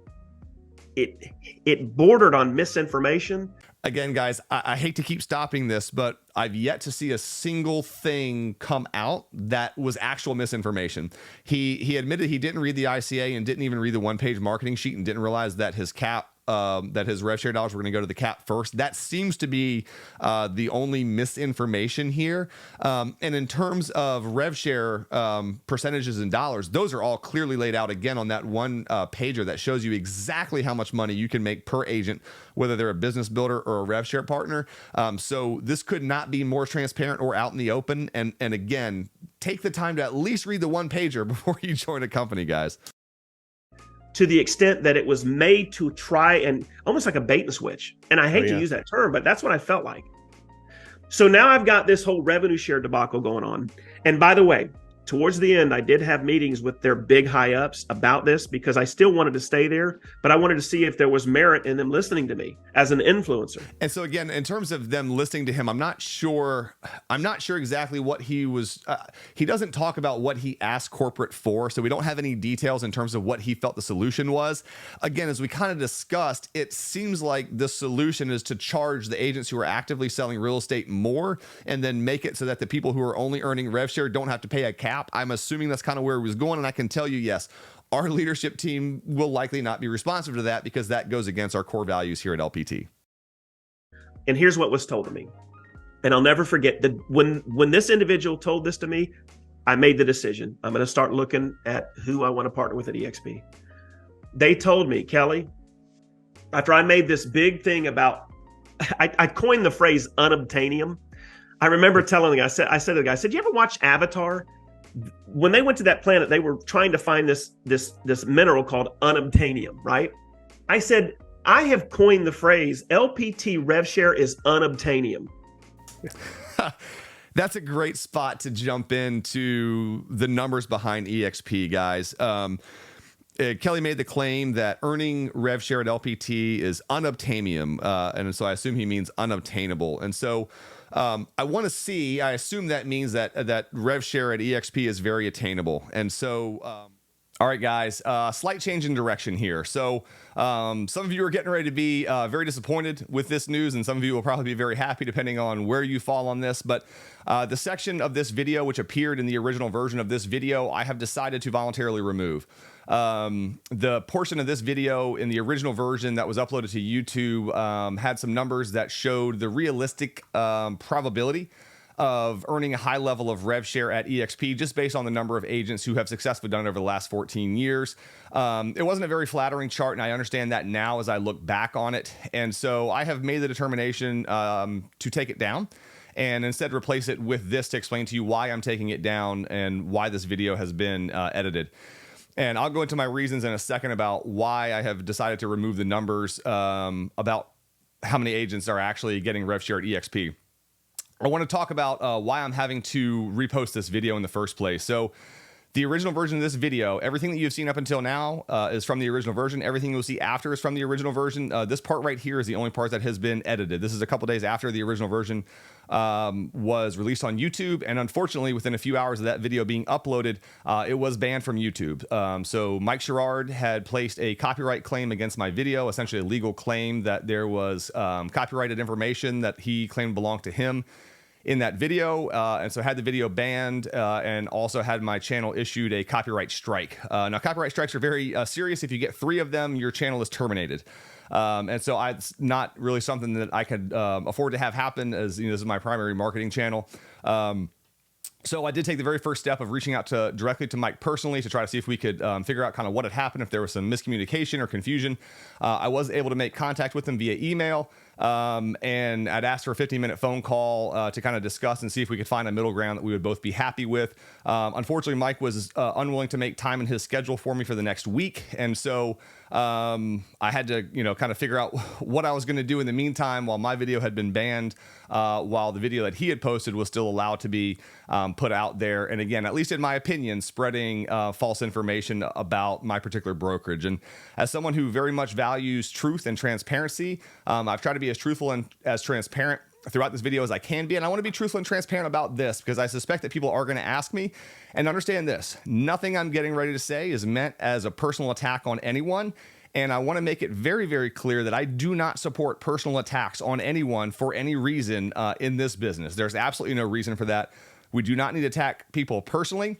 I do think it's absolutely valid to question what people say, the validity of what they say, and the statements that come out of their mouths. But in terms of a personal attack, I'm hoping that at least no one here at LPT is making any kind of personal attacks on anyone. That is absolutely the last thing that I want. I do not support, condone. Please do not do that. Take the high road, and let's show the world the class and character that we have as a brokerage. So a little background story there. So I reached out to Mike. Again, was not willing to have a phone conversation for the next week. We tried to make some things happen via email. unfortunately just weren't able to come to a resolution. I had offered a couple different scenarios of just reinstating my video to remove the strike from my channel, of him taking his video down and me not reposting mine. There was a bunch of different things that were recommended. At this point in time, this video is still banned on YouTube as we speak. Mike's video is still on YouTube. This is still banned. But I want to make this because I want to go ahead and set the record straight and again, just correct this video by removing some information, which upon further review of myself, I decided to voluntarily remove. Again, no one has asked me to remove this information. No one has suggested that I do it. But I want to explain to you why I did it. So the information that I shared, again, was really just showing the number of agents at eXp who have a certain number of frontline qualifying agents in their downline, which would be reflective of how much rev share they're actually collecting. And I thought that that was an important piece of information to share, as, again, a lot of the claims that we've seen imply that a lot of people at eXp are earning a significant amount of rev share. And so I was simply trying to kind of point out the actual facts behind that. However, upon reflection, I felt as though the numbers that I shared, regardless of whether or not they're true, simply weren't helpful in the standpoint of, I felt as though those numbers could be discouraging to someone who was thinking about joining eXp, wanted to, attempt to build a big rev share downline. And if they saw those numbers, I honestly felt as though that person may be discouraged from joining a certain brokerage. I want to make it clear that I have no interest in discouraging anyone from joining any brokerage. What I do want to encourage you to do is do research, learn the brokerage, research them, figure out as much as you can before you make the decision to join. And my hope is that we can all do that through fair information that is not spreading misinformation. I'm a big believer that the solution to misinformation is more information. And so I'm a big believer in free speech. And I think that the main speech that we need to protect is the kind of speech that upsets people. Unfortunately, my speech in this video was not appreciated, and again, the video was consequently banned on YouTube. If you're watching this on YouTube right now, it means that the counterclaim that I filed was successful in order to get the video back up, as I am fully confident that I was fully in compliance with fair use and that there was absolutely no copyright violations whatsoever. So if you're watching this on YouTube, I was successful in getting that overturned. If you're watching this somewhere else and not on YouTube, I probably wasn't. But again, I want to make it very clear. I have no interest in discouraging anyone from joining any brokerage. And I simply want this channel, and particularly this video, to be educational for everyone, to learn the facts as best as I understand them, correct misinformation that I feel has been spread. While I do not feel that it was overly fair that Mike's video, which again, I felt is sharing incorrect information, was allowed to stay up, while the video that I made correcting some of that information was banned from YouTube, but it is what it is. And Mike has 90,000 subscribers. He has a lot of influence. And so, he was able to use that to get the video banned. I will say Mike did admit to me via email that he had never watched the video. And so, again, I was a little confused as to how he was able to come to the determination that there was copyrighted material in there. He did tell me that he had banned the video after getting a number of text messages and DMs from people on Instagram, letting him know that the video existed, and then he proceeded to have it banned without watching it. So I wish he had watched it, and I am hopeful that he will take the time at some point to watch this. But again, this is not a personal attack on Mike. I do not want it to come off that way. I have no problems with him, with Kelly, with anyone. I hope it's been very clear throughout this that personal attacks are not something I'm interested in. Rather, I am interested in spreading the truth and making sure that if misinformation about the company that I have decided to partner with is spread out there, that there's at least a counterpoint. Again, guys, the cure to misinformation is more information, not less. I do not believe in silencing people's voices, even if their voices I don't agree with. And there's a lot of things in this video that, frankly, as you can see, I don't agree with. But I have no interest in having his video banned or taken down or anything like that. I'm hopeful that if Mike watches this video and sees the amount of misinformation that is in it, that he will take it upon himself to take it down.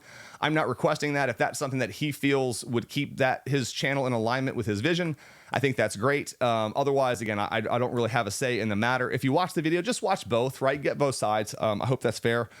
But as far as the numbers, again, unfortunately, I will not be releasing them. If you try to reach out to me offline on a different platform and say, hey, Mark, give me the numbers, I will not give them to you.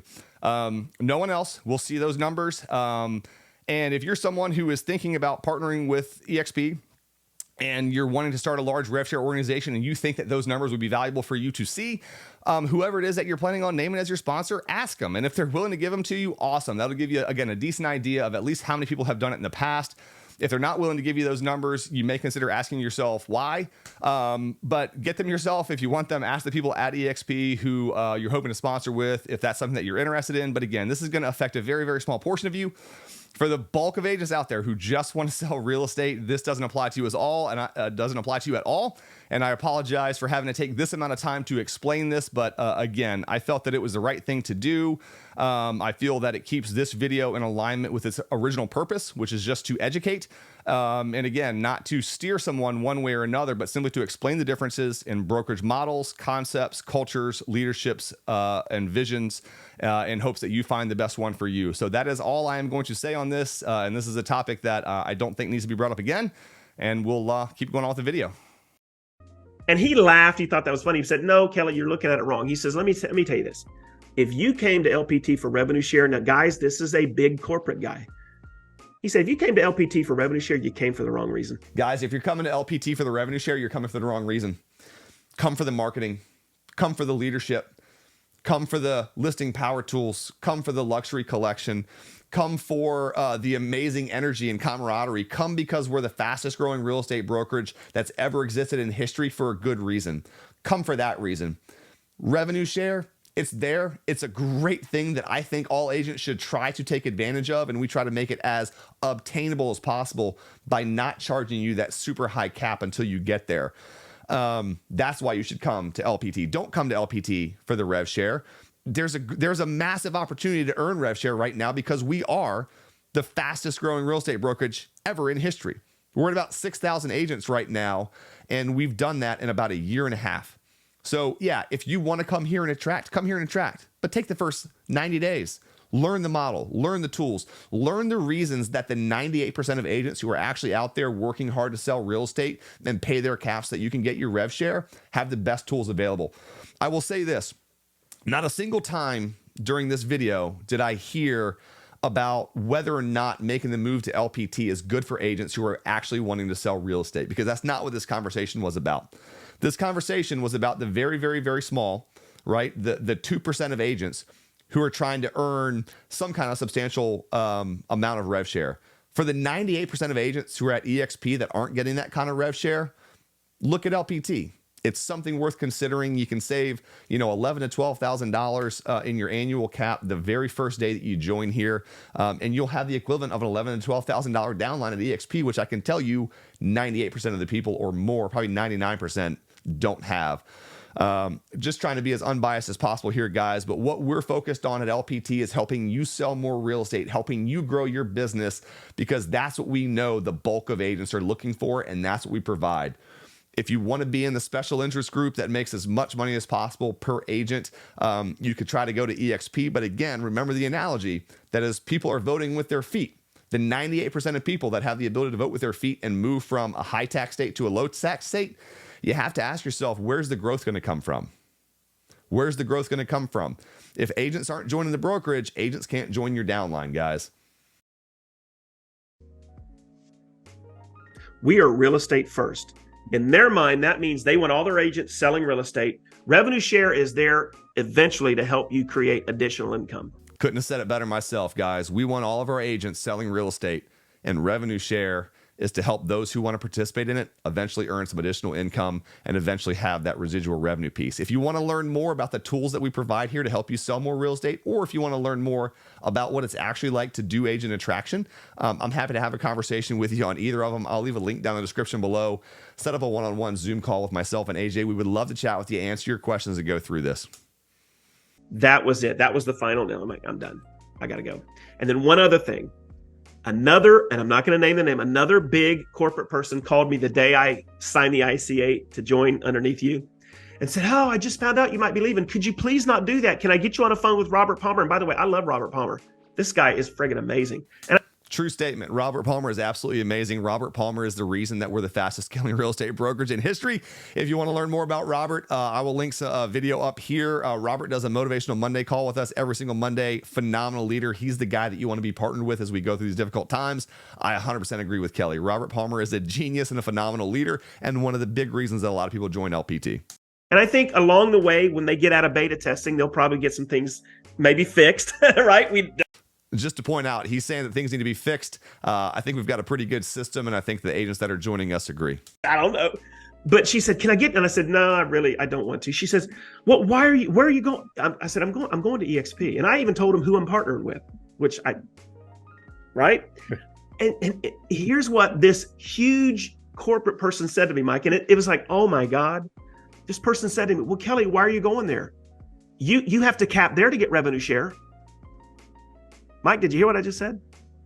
I can't speak to anecdotes about conversations that Kelly supposedly had with someone at corporate. I can tell you that the people at corporate know not just our model, but all the other models out there extraordinarily well. We know what makes us different. I don't know a single person at corporate who believes that you have to cap at eXp in order to get your rev share. But I can't speak to third-party anecdotes when he won't name names, so I guess we just won't know. Yeah. This is the people that make the decisions on where this company is going, telling me this misinformation. And I was like, I'm done. I'm out of here. Right. And so that was the first thing. And there were 2 or 3 other things. I don't want to really go too much into detail, but it was. I wish you would go into detail. I've been waiting this whole time for detail, and we get to the very, very end here, guys. We're getting ready to wrap up. I was really hoping he was going to go into the detail on the other 2 or 3 things. Again, I kind of hate to say that's insinuating. There's a lot more reasons. Guys, we heard the reasons. I think we all know the reasons why. Let's see if there's anything else. It was the stuff that was being taught about education. No. When you look at what eXp Realty, and Mike, I want you, if you don't mind, share our education when I'm done with this rant. There really wasn't an education there at LPT. Like, you couldn't log in and get 50 hours a week. And True, we do not have eXp World where you're running around a little video game with 50 hours. If you understand how eXp's Icon program works, the people that are teaching most of those courses are high-producing agents who, in order to get the benefits that eXp claims you get, you kind of have to become a sort of a part-time corporate employee, teach courses in eXp World, attend events, or give money to charity. So there's a lot of time and money out of pocket in order to get their Icon awards. That's where most of their training is coming from. That 50 hours a week is through the Icon agents who, if they want to actually get the benefits that are offered to them as an Icon, have to do. We don't have that. We do have a very phenomenal agent power up program, which is a 12-week structured training program for a brand new agent who wants to come on and learn all the fundamentals they need to know about selling real estate. We're going to teach you that. And again, we have a lot of education, but we also have a $5,000 cap where you can choose as the agent, where do you want to spend the extra $11,000 per year on your education. And in terms of quantity of education, eXp has more. The stuff that I was seeing was being trained by people that were in their 50s or later, which I'm 56, so I'm not banging on old people, but it was like people that didn't sell anything for years, right? And they're telling you how to write contracts and how to do this. So I'm like, okay, so all of that stuff the influencers talk about education, it's not there, right? But at eXp, it's a whole different story. We have education. I don't know if you want to share that or not, but I mean, we've got amazing education here, not just eXp, but in the Wolf Pack itself. And I was like, okay, that's what I need. That's what I need to be able to offer agents that want to partner with me, is that level of education. Yeah. So again, guys, in terms of quantity of education, eXp does have a lot via the way they're structured with how they do their education. Nothing really to argue about there. This is the last little section that we're getting ready to go into here. And this part, when I saw it, I'll be honest, really did shock me. As you've seen throughout this, there's been a lot of information that has been incorrect, misleading. This next part, I want you to pay very close attention to. This one really kind of stung a little bit just because of how inaccurate it was. So you're in for a treat. You know, there's some stuff to unpack here before we talk about eXp, which is when we're having these discussions, we're looking at this from an agent's perspective to say, how can you get compensated as much as humanly possible for the effort you're putting into your business? Because, some people might hear you talk about revenue share and kind of lean into that. But if you're going to be at one of these brokerages with revenue share, you want to get as much as possible. And so again, just to kind of point out here, they're looking at it through the agent's perspective, wanting to make the most amount of money possible in your business. But really all they're talking about is the rev share side. So for that 2.1% of people that want to make a lot of money in rev share, and kind of making the absolute most that you can, that's one way to do it. But again, we've taken the different approach of thinking that treating the 98% of agents better by giving them the option to only have that $5,000 cap is probably actually better to help grow their business. So anyway, just two different approaches, but we'll keep going here. And if you're going to be at one of these brokerages with training, you want the best as possible. So when we start looking at this, we want to give clarity to what the opportunities actually provide. And I think looking at And I was hoping that we were going to get more details in this video about what the opportunities actually provide. Again, if you're looking for that for eXp versus LPT in terms of the actual numbers, statistics, facts, like really, really in depth. Again, AJ and I did a video that you can find eXp versus LPT. If you want to kind of go through a real apples to apples comparison of like what each one has to offer, you can check that one out. At some of these false hopes, as you're alluding to. Again, when we say false hopes, I kind of just want to maybe if Mike and Kelly can kind of give us some insight in terms of what they would define as false hopes. Because for me, when I look at, again, those rev share numbers that we looked at, and you've got 0.03% of the people that have 40 or plus frontline qualifying agents, I would consider that a little bit more of a false hope. But again, if they can kind of give us a little bit more clarity, I think that would be helpful. Is that it's not always greener where everybody's telling you to go, because they're incentivized to tell you to go there. And that's also been, one of my maybe dislikes about some of the brokerages like LPT and Real Broker. So I just want to point out, because he's talking about LPT and Real simultaneously, I cannot speak to anything he's getting ready to say regarding Real. I don't know enough about any kind of inside stories or things like that. So I can neither confirm nor deny, don't know, don't really have a dog in that fight. But he is lumping LPT and Real into the same paragraph here. So just make sure that you understand what he's saying. He's implying apply to both brokerages. Is that unlike them, eXp doesn't pay people to go there. Now, what he just said is that unlike eXp, unlike eXp, we pay people to come to our brokerage. He's going to elaborate on that a little bit more. So that's the initial claim that we have here, and we'll let him kind of keep digging in. Right. So when you look at a lot of the big influencers that have joined Real, that have joined LPT, they've been stroked a check or given stock options to say, hey, come over here, we're paying you 6 figures. This is a pretty big accusation here, guys, saying that agents that are coming to LPT are being paid to do it or given stock options. I want you to understand something as well. There's only 2 ways that you can earn stock at LPT right now, and that is to sell real estate and to attract an agent who then goes on to sell real estate. Legally, those are the only 2 ways. There is a certain way that Robert is allowed to distribute stock prior to us being publicly traded, and it is fully legal for him to do that, so long as the only 2 ways that you are able to get stock is by selling real estate, completing core transactions, or by sponsoring an agent in your front line who then goes on to sell a core transaction. So those are the only 2 ways you can earn stock. Anything else would be a violation of the law. And so what we kind of have here is a little bit of an accusation that something fishy is going on, because that would not even be legal. And so again, I know that is not happening. And so we just really need to make sure we're setting the record straight on that, because this is something that is truly just blatantly false.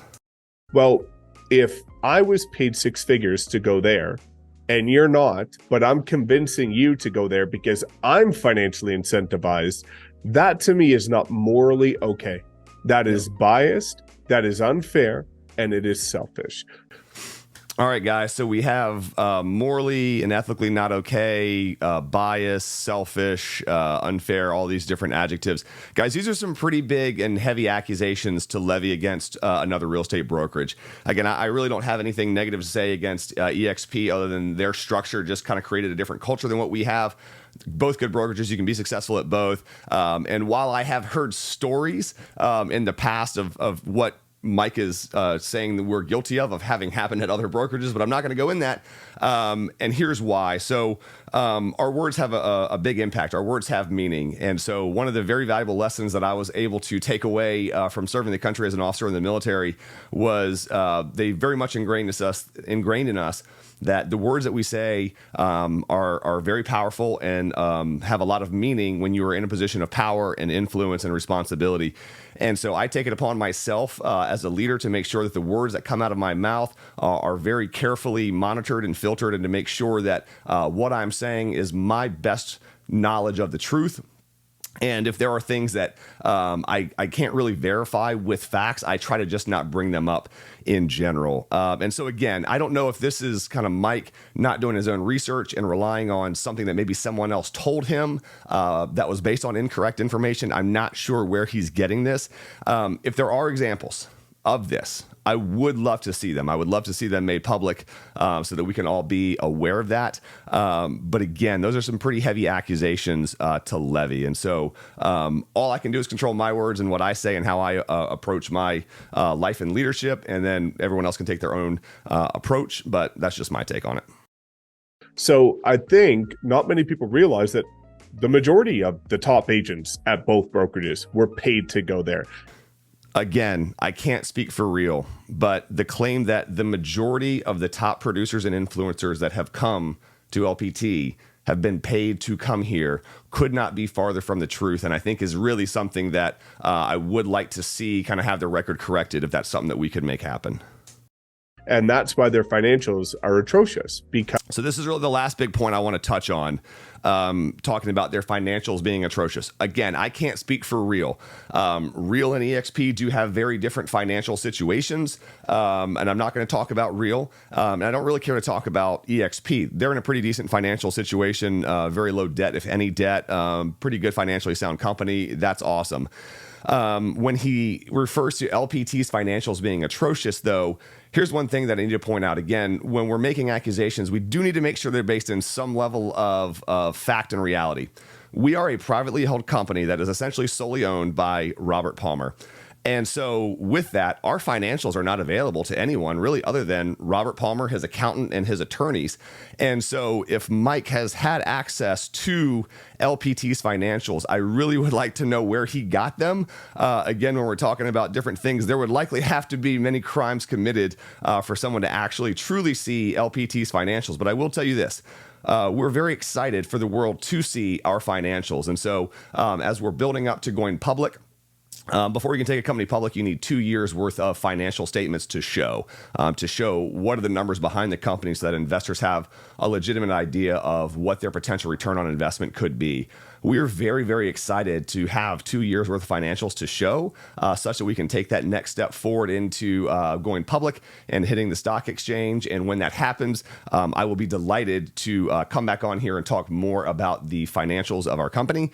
But again, to say that LPT's financials are whatever adjective he used, atrocious, is very, very disingenuous. And again, is not and physically could not be based in fact, as I can guarantee you, Mike has never seen LPT's financials. Because they was writing checks, whereas at eXp. And so he's insinuating that the reason that we are in financial trouble is because we're stroking checks to people to come join the brokerage. I know people that have brokerages of 900 plus agents that have rolled their whole brokerage over here and weren't given a penny.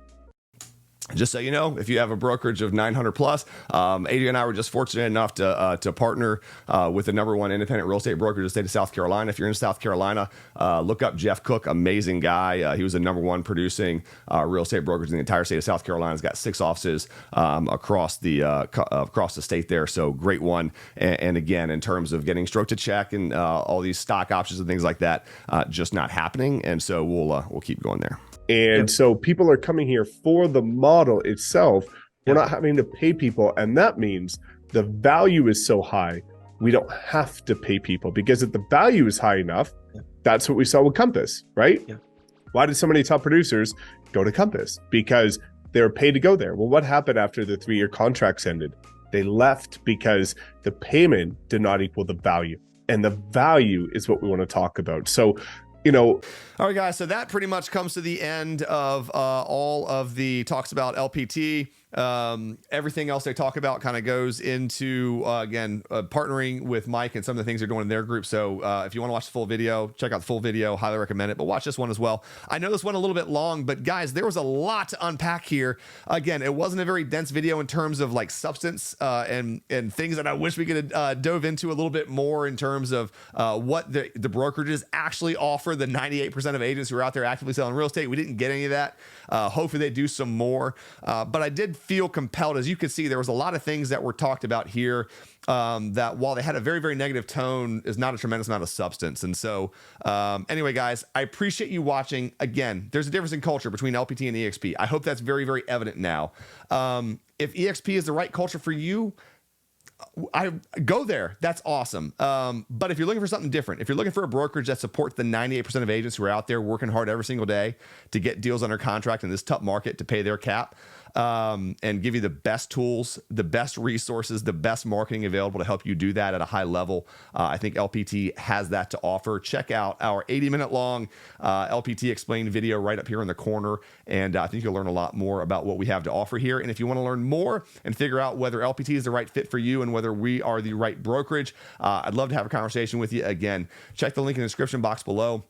There'll be a way for you to schedule a private one-on-one Zoom call with AJ and myself where we get to know each other a little bit better, learn more about your business, your goals, what you're trying to do, see if LPT is a good fit and if we're the right sponsors.